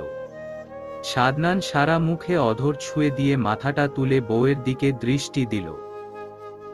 মেয়েটার এখনো চোখ বন্ধ। সাদনান বেশি কিছু না ভেবে নিজের অধর জোড়া দিয়ে মেয়েটার অধর চেপে ধরে। লম্বা একটা চুম্বন আবদ্ধ হয় মেয়েটার পাতলা ওষ্ঠে। প্রিয়তার যেন শ্বাস আটকে আসার জোগাড়। সাদনান অনেক সময় নিয়ে গাঢ় একটা চুম্বন পর মেয়েটাকে ছেড়ে দিয়ে শাড়ির আঁচল হাত রাখে। তৎক্ষণাৎ প্রিয়তা সাদনানের হাত ধরে বাধা দেয়।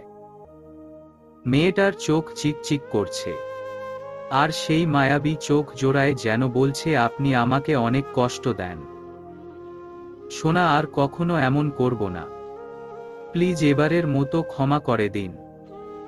আদুরে কণ্ঠে কথাগুলো বলেই সাদনান বউয়ের বুকের উপরই ভাগের অংশে অধর ছোঁয়া।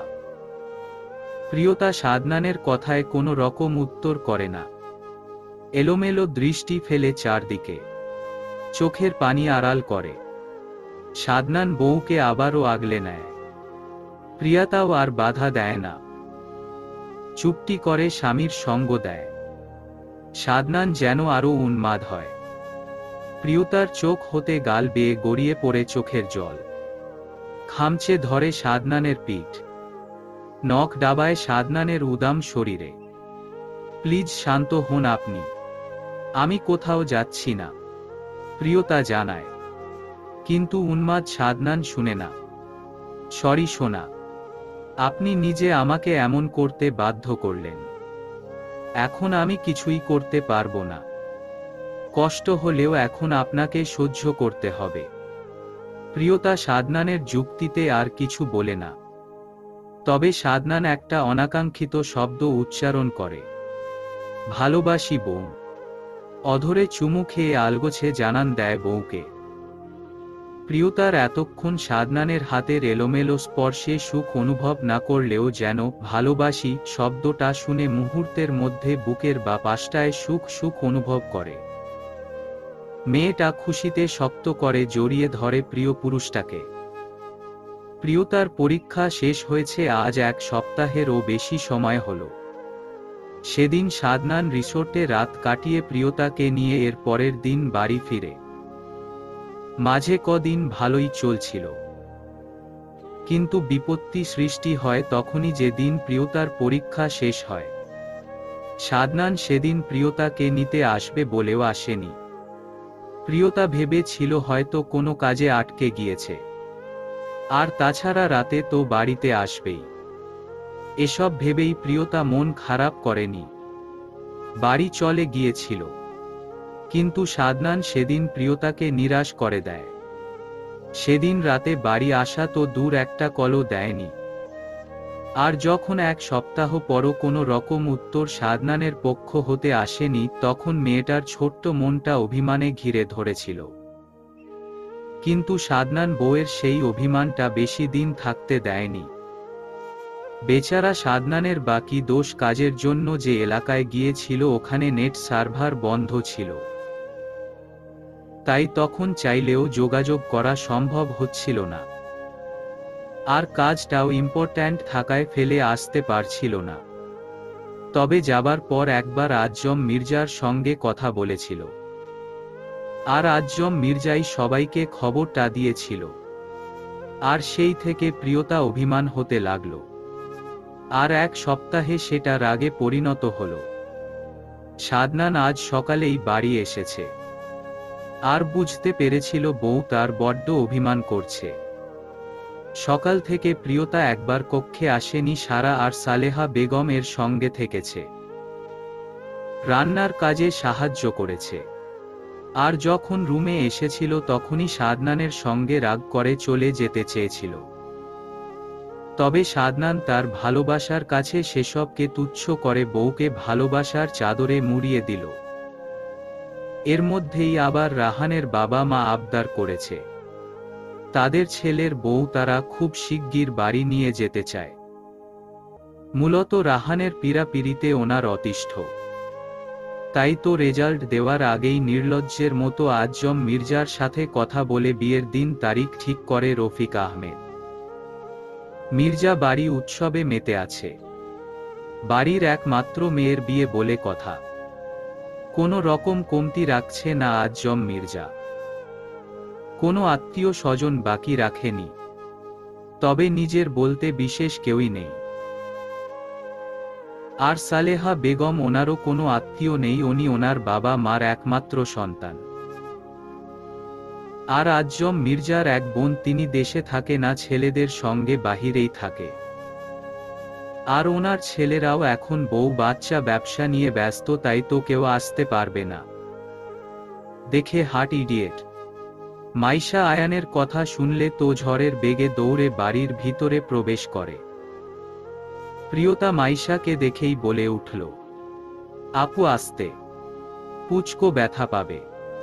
মাইশা ভ্রু কুঁচকে তাকায় প্রিয়তার দিকে, তারপর সারার দিকে তাকিয়ে বলে, দেখলি কতদিন পর দেখা, কোথায় জড়িয়ে ধরবে তা না করে, যার এখনো পৃথিবীতে আসাতে আরো 7 মাস বাকি, তাকে নিয়ে সবাই চিন্তা করছে। বলেই নেকা কান্না করতে লাগলো।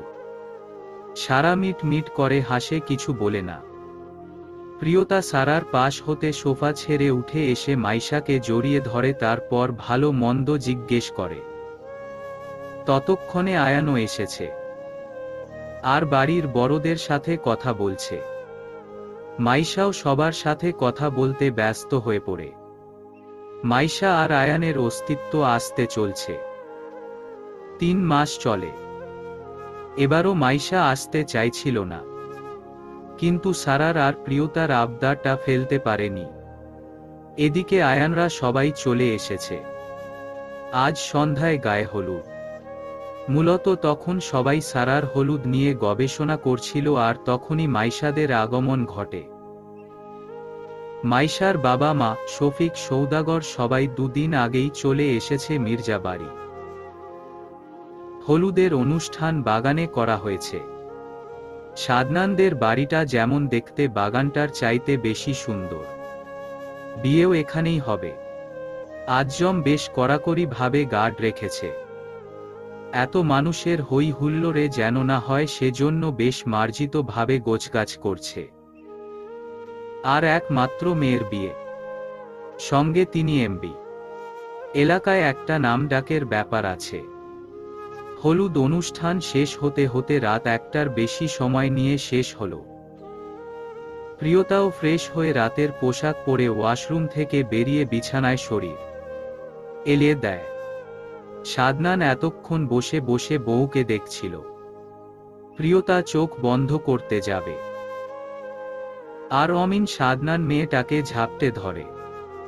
প্রিয়তা ক্লান্ত চোখে স্বামীর দিকে তাকালো, কিন্তু রুমে পর্যাপ্ত আলো না থাকায় সামনে থাকা পুরুষটার চোখে সেটা ধরা পড়ে না। সাদনান নিজের অধর ছুঁয়ে দেয় মেয়েটার গলায়। প্রিয়তার পরিহিত রাতের পোশাকের হাতা সাদনান টেনে নামায় কাঁধ হতে, কিন্তু প্রিয়তা বাধা দেয়। মিনমিন করে অনুরোধ করে, আজ না প্লিজ, অনেক ঘুম পাচ্ছে আমার। সাদনান আরো কটা চুমু আঁকে। আগের তুলনায় আরো শক্ত করে জড়িয়ে ধরে আদুরে কণ্ঠে জানায়, ওকে মঞ্জুর করলাম বেগম, আমার লেট হচ্ছে সোনা, তাড়াতাড়ি আসুন। সাদনান সেই কখন থেকে প্রিয়তাকে ডেকে যাচ্ছে, কিন্তু প্রিয়তা পারবে না বলে প্রতিবারই সাদনানের ডাক নাকচ করছে। 2বার খবর পাঠিয়েছে, তবুও মেয়েটা আসার নাম নেই, তাই তো বাধ্য হয়ে মেসেজ দিয়েছে। সাদনান ফোনটা সোফায় রেখে তোয়ালে নিয়ে ওয়াশরুমে চলে গেল। সাদনান জানে এবার তার বউ ঠিক আসবে, আর হলো তাই। সাদনান ওয়াশরুমে যাওয়ার সঙ্গে সঙ্গে প্রিয়তা রুমে প্রবেশ করে, আর শুনতে পেল ওয়াশরুম থেকে পানি পড়ার শব্দ। মেয়েটা মুচকি হাসে, ভাবে সাদনান নিশ্চয়ই এতক্ষণ অপেক্ষা করে শাওয়ার নিতে গিয়েছে। এসব ভাবতে ভাবতে সাদনানের প্রয়োজনীয় সব আলমারি হতে নামিয়ে বিছানায় রাখে। সব বিছানায় রেখে পিছনে ঘুরতেই ধাক্কা খেল সাদনানের শক্তপোক্ত শরীরটার সঙ্গে। নাক মুখ কুঁচকে নিল প্রিয়তা। তবে তৎক্ষণাৎ সাদনানের ঠান্ডা হাতের স্পর্শে পেল কোমরে। চোখ তুলে দৃষ্টি দেয় সামনে থাকা পুরুষটার পানে। ফের সঙ্গে সঙ্গে চোখ নামায়। এই চোখে যে দৃষ্টি মিলানো সম্ভব নয়, হয়তো আর কোনো দিন সম্ভব হবেও না। সাদনান বউয়ের কোমর জড়িয়ে ধরে, ওষ্ঠ ছোঁয়া কপালে। তারপর প্রিয়তাকে ছেড়ে দিয়ে নিজের প্রয়োজনীয় সব কাপড় হাতে নেয়। আবারও ওয়াশরুম যেতে যেতে আদেশের সুরে বলে, নড়াচড়া করবেন না, আমি 5 মিনিটের মধ্যে আসছি। প্রিয়তাকে কিছু বলার সুযোগ না দিয়ে ওয়াশরুমে চলে গেল সাদনান।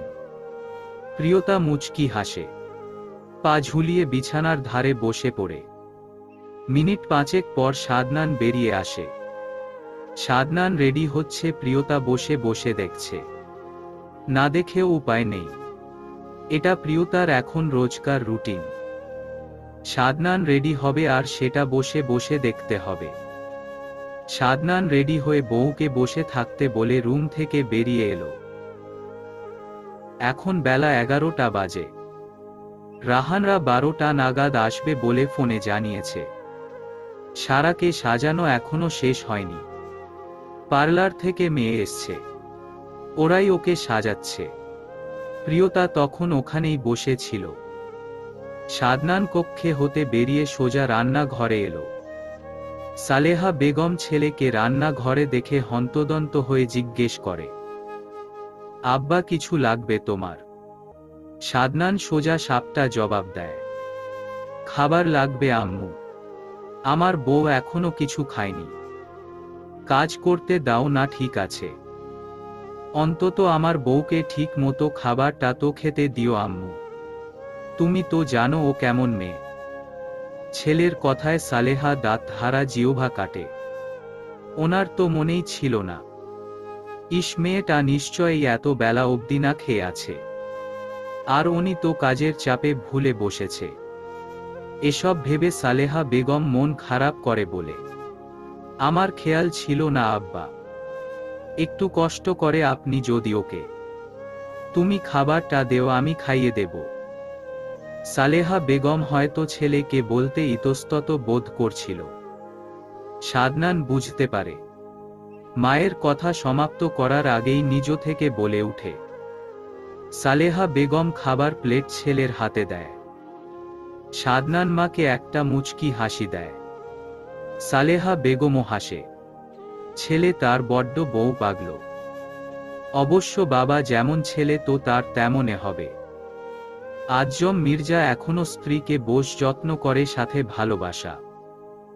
যদিও সময় করে উঠতে পারে না, তবে যতটুকু সময় থাকে স্ত্রীকে ভালোবাসা যত্ন কোনোটাই ত্রুটি রাখে না। প্রিয়তাকে খাবারটা একটু জোর করেই খাওয়াতে হয়, নয়তো এ মেয়ে খাবারের প্রতি বেশ অনীহা করে। সাদনান বউকে খাবার খাইয়ে দিচ্ছে। বউ তার বাধ্য মেয়ের মতো টপাটপ গিলছে। না গিলেও উপায় নেই। সাদনান বেশ গম্ভীরতা বজায় রেখে বউয়ের মুখে খাবার তুলে দিচ্ছে, যেন একটু হেরফের হলেই মস্ত কোনো অঘটন ঘটে যাবে। এখন যান, তবে হ্যাঁ ডাকলে যেন সাথে সাথে সামনে দেখতে পাই। সাদনান এটো প্লেটটা সেন্টার টেবিল রাখতে রাখতে বলে প্রিয়তাকে। প্রিয়তা টিস্যু দিয়ে মুখ মুছে অতঃপর ভদ্র মেয়ের মতো জানায়, আচ্ছা। মির্জা বাড়ি একদম পানির মতো ঠান্ডা হয়ে আছে, কোনো রকম কোনো শব্দ নেই। প্রিয়তা সালেহা বেগম পাশে বসে আছে। সাদনান হয়তো নিজের রুমে আছে। আজম মির্জাও গম্ভীর মুখে সোফায় বসে। মূলত সারাকে বিদায় দিয়ে সবাই ভেঙ্গে পড়েছে। সালেহা বেগম তো কেঁদে কেটে অবস্থা খারাপ করে ফেলেছে। সাদনান নিজেও বোনের বিদায় বেলায় কেঁদে ফেলেছে। আজম মির্জা যেন পাথরে হয়ে বসে আছে, কোনো অনুভূতি প্রকাশ করছে না। করছে না নাকি পারছে না। পুরুষ মানুষ বুঝি এমনি, কারোর সামনে নিজের দুর্বলতা প্রকাশ করে না। হয়তো। রাত তো অনেক হয়েছে, রাত প্রায় 1টা। সৌদাগর বাড়ির সবাই এতক্ষণ এখানেই ছিল। প্রিয়তা আর আজম মির্জা বলে কইয়ে সবাইকে বিশ্রাম নিতে পাঠিয়েছে। ধকল তো আর কারোর উপর দিয়েই কম যায়নি। তুই এবার যা, আমি ঠিক আছি। দেখ গিয়ে আমার ছেলেটা কি করছে। সালেহা বেগমের কথায় প্রিয়তা কিছু বলতে চায়, কিন্তু তিনি তার আগেই ঠেলে ঠুলে প্রিয়তাকে কক্ষ হতে বের করে দেয়। প্রিয়তা কথা বাড়ায় না আর। রুমে এসেই দেখল সাদনান বেকনিতে দাঁড়িয়ে আছে। প্রিয়তা পা টিপে টিপে সাদনানের পিছনে গিয়ে দাঁড়ায়। রুমে চলুন, রাত অনেক হয়েছে, মিনমিন করে বলে প্রিয়তা। সাদনান ঝড়ের বেগে পিছন ফিরে মেয়েটাকে ঝাপটে ধরে। প্রিয়তা আকস্মিক ঘটনায় চমকে উঠল। বুঝতে পেরে পরবর্তীতে নিজেও সাদনানকে জড়িয়ে ধরে। বুঝানোর সুরে বলে, এভাবে ভেঙে পড়লে মা বাবাকে কে সামলাবে? আর তাছাড়া মেয়েদের তো একদিন না একদিন পরের ঘরে যেতেই হবে। এটাই নিয়ম, এটাই হয়ে আসছে যুগ যুগ ধরে। আর রাহান ভাই ভালো মানুষ, উনি সারাকে আগলে রাখবে। সাদনান কিছু বলে না। এখন চলুন, ঘুমাতে হবে। কথাগুলো শেষ করে সাদনানকে নিয়ে রুমে আসে। সাদনান কিছু বলে না, ভদ্র ছেলের মতো বউয়ের সঙ্গে রুমে আসে। সাদনান ফ্রেশ হতে চলে যায়। প্রিয়তাও বিছানা গুছিয়ে নেয়। ঘুমানোর আগে সাদনান সব সময় বিছানা ঠিক করে, আবার ঘুম থেকে উঠার পরেও। তবে আজ প্রিয়তা করে। সাদনান ফ্রেশ হয়ে বেরিয়ে আসার পর প্রিয়তাও ফ্রেশ হয়ে রাতের পোশাক পরে বেরিয়ে এসে দেখল সাদনান চোখের উপর হাত রেখে শুয়ে আছে। দেখে বোঝা যাচ্ছে না ঘুমিয়ে পড়েছে নাকি ঘুমায়নি। প্রিয়তা ড্রেসিং টেবিলের সামনে বসে আছে। অতঃপর চুলগুলো চিরুনি করে, যেই না বিনুনি করবে তখনই ঠান্ডা হাতের স্পর্শ পেলে চুলের বাজে। প্রিয়তা তৎক্ষণাৎ মাথা তোলে সামনে আয়নায় তাকিয়ে সাদনানকে দেখতে পায়। ততক্ষণে সাদনান বউয়ের লম্বা চুলগুলো বিনুনি করতে শুরু করছে। প্রিয়তা কিছু বলে না, প্রশান্তির হাসি হাসে। এটা সাদনান প্রায় করে থাকে। সাদনান বউয়ের চুল বেঁধে দিয়ে বউকে কোলে নিয়ে বিছানায় শুইয়ে দিয়ে নিজেও পাশে শুয়ে শক্ত করে জড়িয়ে ধরে বউকে। একজন রমণী বধূ বেশে বিছানায় কি সুন্দর গুটি সুটি মেরে ঘুমিয়ে আছে। তার ঠিক পাশেই গাল হাত রেখে মুগ্ধ নয়নে এক দৃষ্টিতে রমণীটার পানে তাকিয়ে আছে একটা বলিষ্ঠ শরীরে অধিকারী পুরুষ। রাত আনুমানিক 1টার কোঠা পেরিয়েছে। সেদিকে পুরুষটির খেয়াল নেই, কিন্তু পুরুষটার চোখে আজ ঘুম নেই। এই রমণীটাকে দেখার তৃষ্ণা যেন শেষ হচ্ছে না। হয়তো আর কোনো দিন শেষও হবেও না। আসার সময় পথে কান্না করতে করতে গাড়িতে ঘুমিয়ে পড়েছে মেয়েটা। বাড়িতে আসার পর কেউ কেউ বলেছিল জাগিয়ে দিতে, তবে রাহান তার বউকে না জাগিয়ে উল্টো সবাইকে ধমক দিয়ে বউকে সোজা কোলে নিয়ে কক্ষে চলে এসেছে। রাহানের বাবা মা লজ্জা পেয়েছে, তবে বেশ খুশিও হয়েছে। ছেলের এমন বউয়ের প্রতি ভালোবাসা দেখে রাহান সারার কপালে নিজের ওষ্ঠ ছুঁয়ে দেয়। সারা নড়েচড়ে উঠে। রাহান কিছু দূরে সরে বসে। এই নারীর সন্নিকটে বেশিক্ষণ থাকা যাবে না, নয়তো যখন তখন যে কোনো ভুল করে বসবে ভেবে রাহান আলমারি খুলে একটা ট্রাউজার আর টি শার্ট নিয়ে ওয়াশরুমে চলে যায় ফ্রেশ হতে। ওয়াশরুমের দরজা খোলার শব্দেই সারা চোখ জোড়া মেলে তাকায়। সারা তন্দ্রা অনেক আগেই ছুটছে, কিন্তু এতক্ষণ ইচ্ছে করে চোখ বন্ধ করে রেখেছে। সারা শোয়া থেকে উঠে বসে পুরেটা রুমে চোখ বুলায়। অনেক সুন্দর করে ফুল দিয়ে সাজানো একটা বিছানায় বসে আছে ও বুঝতে পারে। সাথে রুমটাও বেশ গুছানো। দেখেই বোঝা যাচ্ছে এই রুমের মালিক বেশ শৌখিন। সারার বেশ মন খারাপ হলো। আজকের একটা রাতেও ও অর্ধেক রাত ঘুমিয়ে কাটিয়ে দিয়েছে। রাহানের নিশ্চয়ই এই রাতটা নিয়ে অনেক স্বপ্ন ছিল, অবশ্য থাকারই কথা। এই রাতটা নিয়ে প্রতিটা নারী পুরুষের স্বপ্ন থাকে। যদিও রাহান বিয়ের আগে এসব নিয়ে কখনো কোনো রকম কথা বলেনি, তবুও কিছু ইচ্ছে তো থাকে। আর ও কি করে ঘুমিয়ে পড়ল? আর রাহান কেন ওকে ডাকেনি? তাই তো ঘুম ছুটার পরেও চোখ বন্ধ করেছিল। সারা এসব ভাবতে ভাবতে বিছানা হতে নেমে চারদিকে ঘুরে ঘুরে রুমটা দেখতে লাগল। তা ঠিক মিনিট 2-1 মাথায় পূর্বের ন্যায় আওয়াজ করে ওয়াশরুমের দরজাটা খোলে রাহান বেরিয়ে এলো। সারা রাহানকে দেখেই চুপ করে এক জায়গায় দাঁড়িয়ে রয়। রাহান সারাকে এভাবে দেখে অবাক হয়। মেয়েটা ঘুমিয়েছিল, তবে কি ঘুমায়নি? রাহান বেশি কিছু ভাবে না, বউ হয় তার, সজাগ থাকলেই কি না থাকলেই বাকি। উঠেই যখন গিয়েছো, ফ্রেশ হয়ে এসো, একসাথে নামাজটা পড়েই ঘুমাই। বলতে বলতে রাহান গিয়ে আলমারি খোলে। একটা সিল্কি শাড়ি সাথে সব প্রয়োজন বের করে সারার হাতে দেয়।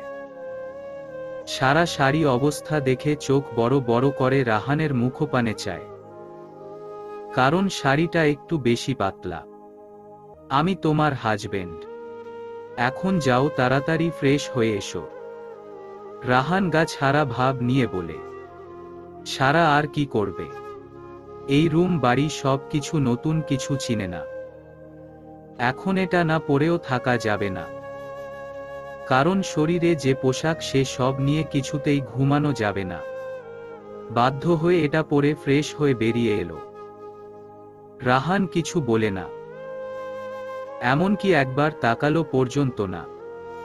সারাও বেশ খুশি হলো, কারণ ওর এমনিতেই কেমন লজ্জা লজ্জা লাগছিল। তার উপর রাহান তাকালে হয়তো হুঁশ হারাবে। দুজনে একসাথে নামাজ পড়ে নেয়।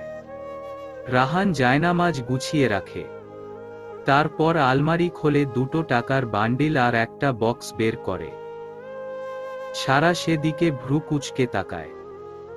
রাহান টাকাগুলো এনে সারা হাতে দেয়। সারা না চাইতেও টাকাগুলো ধরে, আর জিজ্ঞাসা দৃষ্টিতে তাকায় রাহানের দিকে। রাহান সে সব উপেক্ষা করে বক্সের ভিতর হতে একটা গোল্ডের চেইন বের করে সারাকে পরিয়ে দিতে দিতে বলে, এখানে 1.5 লাখ আছে। কাবিনের টাকা যদিও আরো বেশি, তবে আমার নিজের রোজগারের এটুকুই এখন আছে। এখন তুমি এটা রেখে দাও। আর চেইনটা বাসর রাতের উপহার আমার কাছ থেকে। তবে আমি আমার যথাসাধ্য চেষ্টা করব তোমাকে আমার রাজ্যের রানী করে রাখার। কথাগুলো বলে রাহান সারার কাঁধে আলতো করে ঠোঁট ছোঁয়ায়। এতটা গভীর স্পর্শ রাহান এই প্রথম করল। এর আগে চুমু খেয়েছে, তবে এতটা গভীরতা নিয়ে স্পর্শ কখনো করেনি। সারা শিউরে উঠে, শরীরের সব ঘুমন্ত লম্বা লম্বা পশমগুলো জেগে উঠে। চোখ বন্ধ করেই মিনমিন করে বলে, আপনি আমার সব, এসব টাকা পয়সা আমার লাগবে না।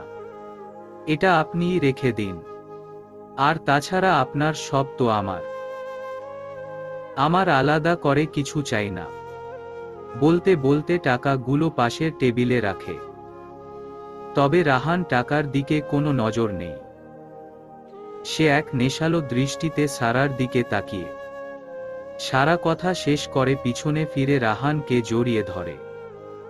রাহান সযত্নে বউকে আগলে ধরে। রাহান সারার মাথাটা 2 হাত ধরে বুক হতে আলগা করে। আলতো করে চুমু আঁকে মেয়েটার অধরে। পরপরই শক্ত করে চেপে ধরে নিজের অধর ধারা মেয়েটার অধর জোড়া। সারাও আবেশে চোখ বন্ধ করে। বেশ কিছু সময় গাঢ় একটা চুম্বন করে ছেড়ে দিয়ে ঝুঁকে ঝট করে কোলে তুলে বিছানায় শুয়ে দিয়ে নিজের সম্পূর্ণ ভর ছাড়ে বউয়ের ছোট্ট দেহখানার উপর। প্রিয়তা এক দৃষ্টিতে চাঁদহীন আকাশ পানে তাকিয়ে আছে। এখন অবশ্য চাঁদ থাকলেও দেখা যেত না এত উঁচু উঁচু দালানের ফাঁকে বেলকনি হতে চাঁদ দেখা বিলাসিতা ছাড়া কিছুই না। যেমনটা এখন সাদনান নামক পুরুষটার দেখাও খুব কমই পাওয়া যায়। কিন্তু আকাশটা একটু একটু দেখা যাচ্ছে। ঠিক প্রিয়তা ও সাদনানের এভাবে একটু একটু রোজ সকালে দেখা পায়। কিছু তারা মিটমিট করেছে। ঠিক প্রিয়তার মনটাও মিটমিট করছে। কখন প্রিয় পুরুষটার দেখা পাবে। রাত হয়তো 12টার কোঠা পেরিয়েছে। আজও সাদনান দেরি কি করে করতে পারে প্রিয়তা সেটা ভেবেই মনটা খারাপ হচ্ছে বেশি। আজ বিয়ের 2 বছরেও সাদনান আগের মতো এখনো লেট করে বাড়ি ফেরা। যদিও এখন আর হুটহাট কোথাও যায় না, আর গেলেও জানিয়ে যায়। এখন অবশ্য সাদনানরা ঢাকায় থাকে, কারণ ওদের যে বাড়ি আছে সেখানে। তবে সাদনান আর প্রিয়তা আগের ন্যায় সাদনানের সঙ্গে সাদনানের অফিসের সুবিধার্থে আগের ফ্ল্যাটে থাকে। প্রিয়তার ছোট্ট মনটায় অনেক অভিযোগ অভিমান জমা হয়েছে এই 2 বছরে। তবে এই অভিযোগ সাদনানের শোনার সময় কোথায়, অভিমান সেটাই বা দেখার সময় কোথায়। সে তো বিজনেস টপার হয়েছে বলে এখন আরো বড় বড় কোম্পানির সাথে দেশের বাহিরেও ডিল মিটিং এসব নিয়ে ব্যস্ত থাকে। তবে সাদনান নিজেও বেশ অনুতপ্ত। বউয়ের প্রতি এমন হেলাফেলা সে করতে চায় না। তবে সাদনান চেয়েও যেন কিছু করতে ব্যর্থ। প্রিয়তার এখন ঢাকা ভার্সিটিতে পড়ে। সারাও কুমিল্লা ভার্সিটিতে ভর্তি হয়েছে।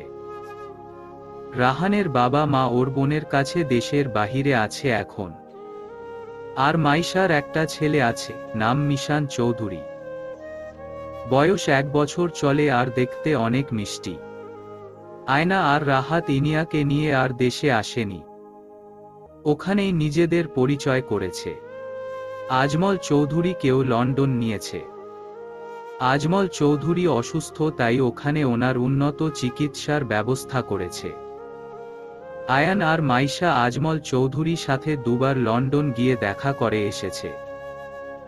সাদনানের বাবা মাও হজ করতে গিয়েছে। মূলত সেই জন্যই এখন সাদনান প্রিয়তাকে নিয়ে ওদের অফিসের কাছে ফ্ল্যাটে রয়েছে। প্রিয়তা এসব ভাবতে থাকে বেলকনির সোফায় বসে। তবে আজ যত রাতেই হোক প্রিয়তা সাদনানের সঙ্গে কথা বলবে আর একটা আবদারও করবে। এসব ভাবতে ভাবতেই রুমে এসে ঘড়ির কাঁটার দিকে নজর দেয়। 1টা বাজতে আর বেশি সময় নেই। বিয়ের 2টি বছর আজ শেষ হয়ে 3-এ পা দিল। গত বছর সাদনান বেশ ঘটা করে বউকে নিয়ে বিবাহ বার্ষিকী পালন করেছে। কিন্তু এবার কোনো খবর পর্যন্ত নেই। প্রিয়তা আলমারি খুলে বিয়ের কিছু ফটো দেখে। তারপর সেগুলো রেখে দিয়ে আলমারিটা বন্ধ করতে গিয়ে একটা কিছু ভেবেই মিষ্টি কালারের একটা শাড়ি হাতে তুলে নেয়। শাড়িটা দেখতে বেশ সুন্দর। শাড়িটা সোনালী বর্ণের সুতা দিয়ে মিষ্টি কালারের উপর কাজ করা কি সুন্দর ফুটে আছে। এটা গত বছর সাদনান উপহার দিয়েছিল প্রিয়তাকে। তবে একবার পরে শুধু বাবার বাড়ি গিয়েছে প্রিয়তা, আর কখনো ধরেও দেখা হয়নি। মূলত এত শাড়ির ভিড়ে নিতান্তই তুচ্ছ বলা চলে শাড়িটাকে। কারণ সাদনান প্রিয়তাকে সপ্তাহ বা মার্কেট গেলেই শাড়ি কি দেয়। প্রিয়তাকে বাসায়ও শাড়ি পরে থাকতে হয়, আর এটা সাদনানের আদেশ। এই শাড়ি পরে থাকার আইনটা সাদনান নিজে করলেও এখন সাদনানের সে সব দেখার সময় কোথায়।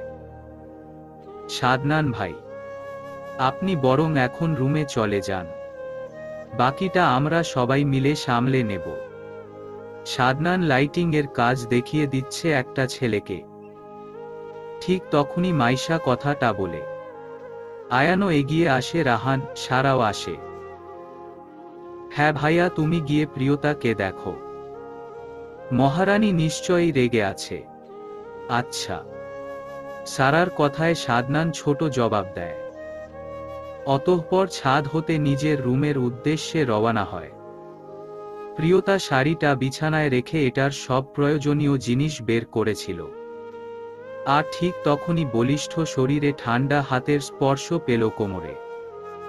প্রিয়তা চোখ জোড়া বন্ধ করতেই টুপ করে এক ফোঁটা জল চোখ হতে গাল বেয়ে গড়িয়ে পড়ল।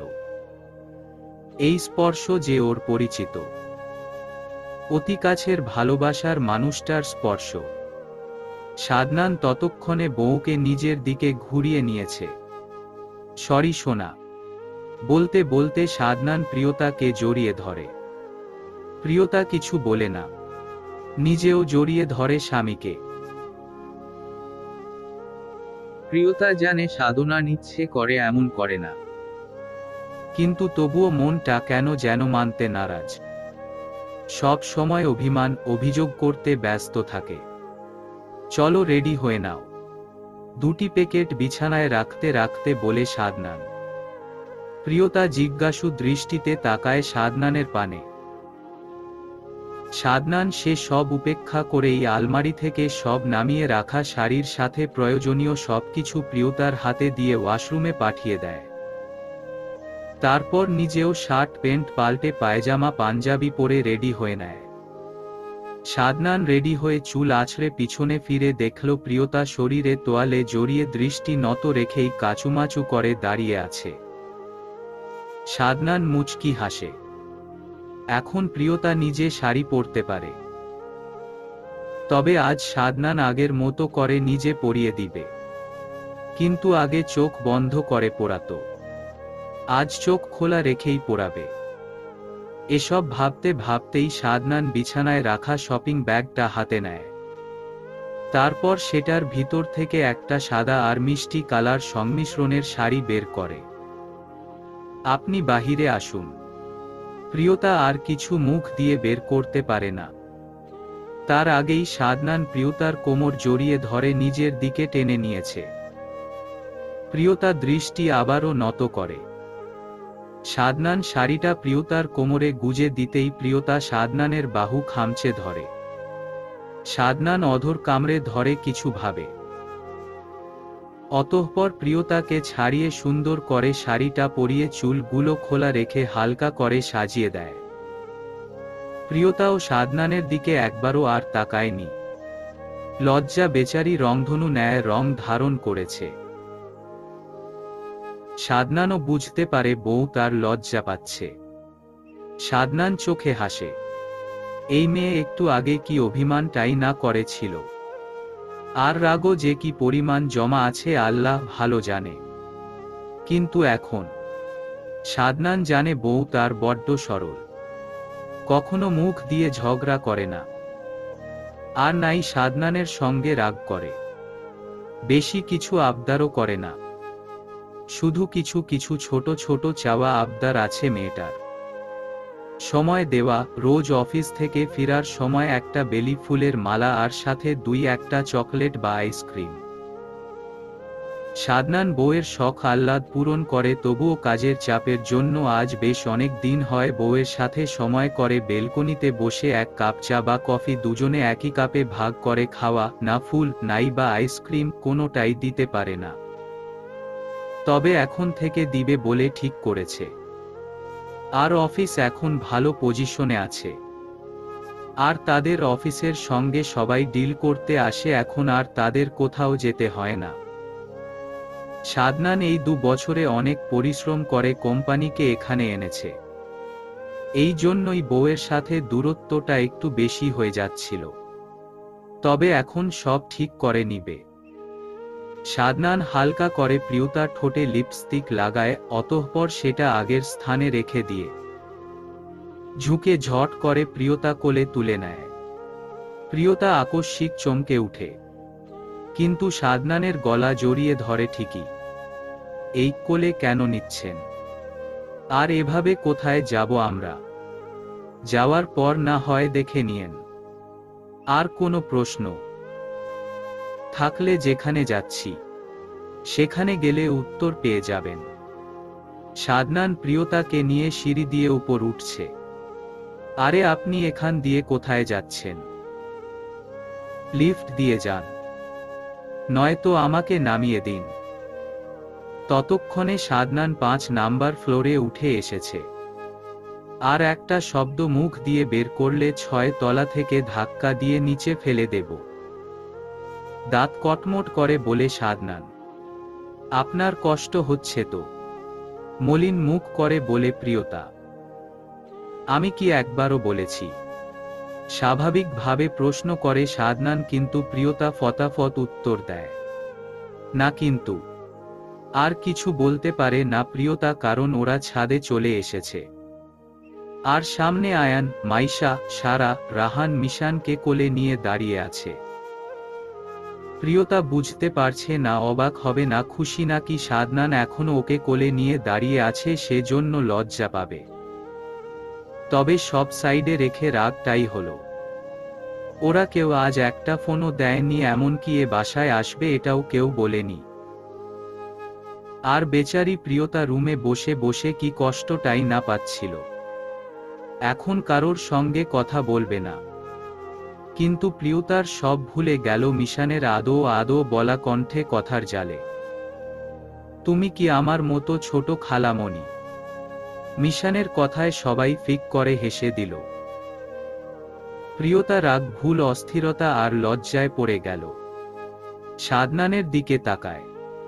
সাদনান বুঝল বউ তার লজ্জা পাচ্ছে, তাই কোল হতে নামিয়ে দেয়। প্রিয়তা এগিয়ে গিয়ে মিশানকে কোলে নেয়। না বাবা, তুমি কখনো এসছো মনিকে বলনি কেন? সকালে তো কথা বলেছিলে। মানা করছে। প্রিয়তা মাইশা আর সারা দিকে রাগী চোখে তাকালো। আচ্ছা, রাত তো অনেক হলো, চলো কেকটা কেটে নেও।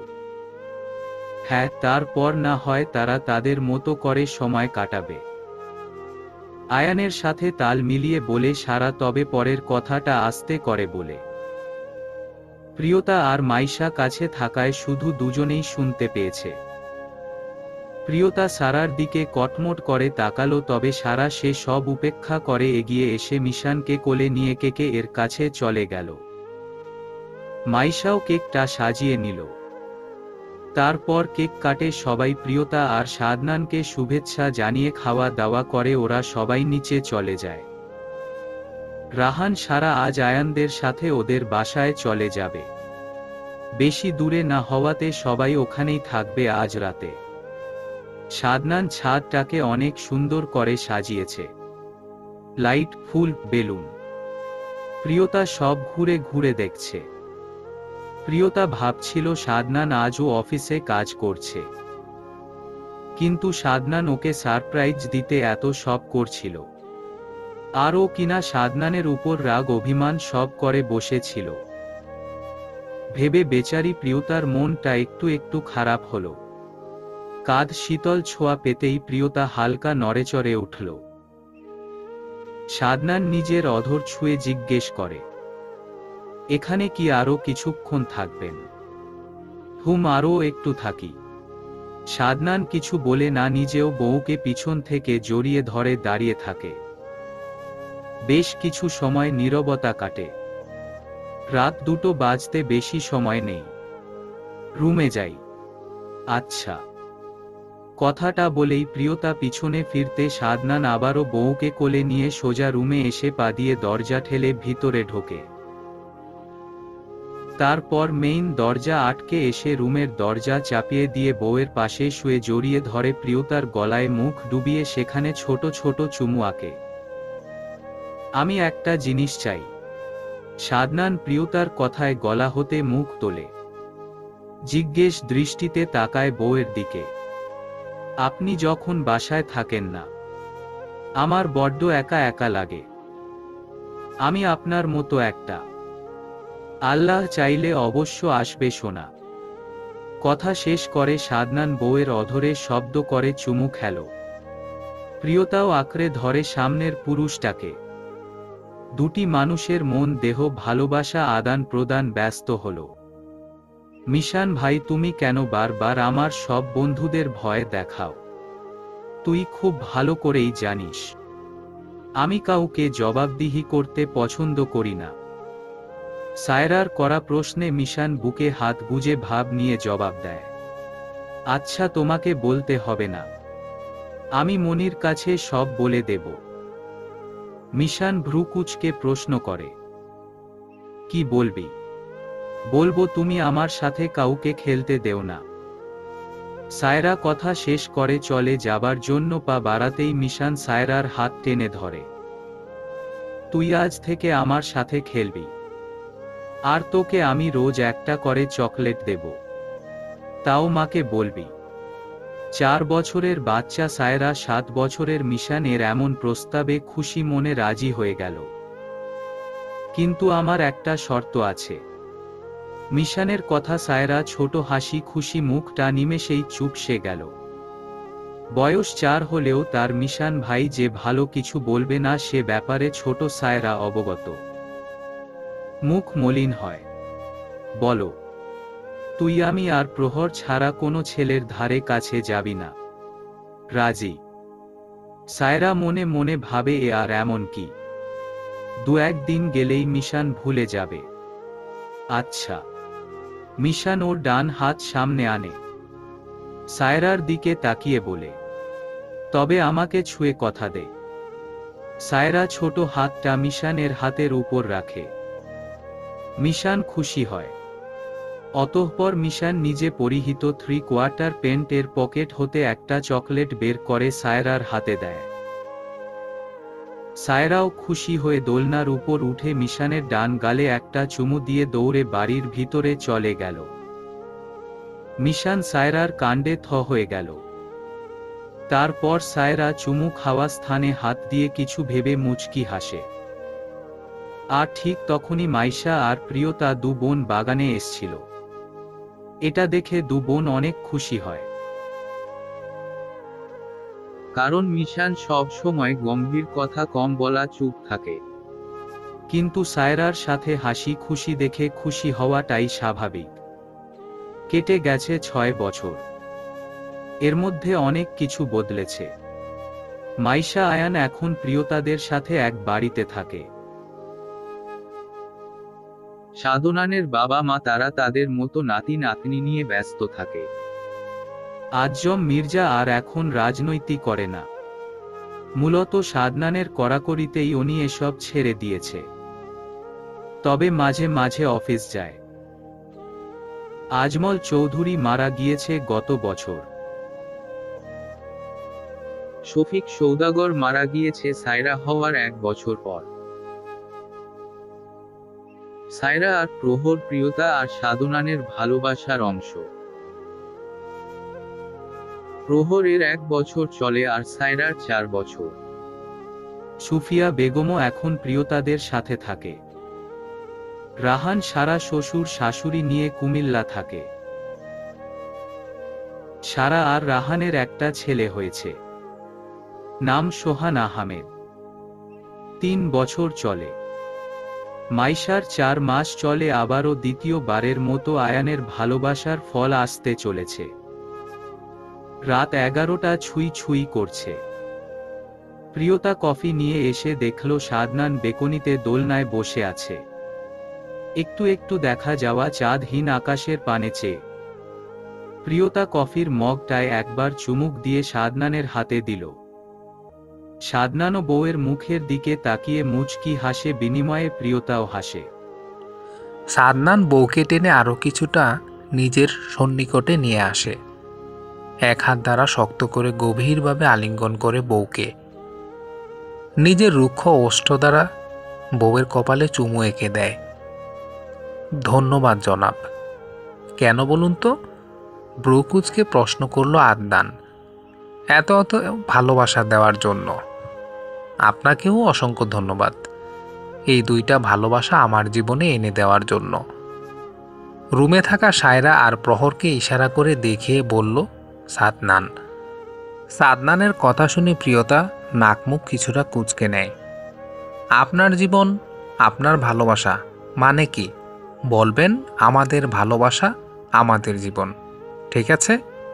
প্রিয়তার এমন কথায় সাদনান হেসে দিল। অতঃপর বউকে আরও শক্ত করে জড়িয়ে ধরে নিজেও বলে উঠল, আমাদের ভালোবাসার অংশ হলো এবার। এভাবে ঝগড়া আর ভালোবাসা মিলিয়ে চলছে সাদনান আর প্রিয়তার জীবন। আর এভাবেই চলতে থাকুক তাদের সংসার, সন্তান নিয়ে তাদের সুন্দর জীবন। ভালোবাসা সত্যিই সুন্দর, যদি ভালোবাসার মানুষটা সঠিক হয়। ভালো থাকুক পৃথিবীর সকল ভালোবাসার মানুষগুলো। সমাপ্ত।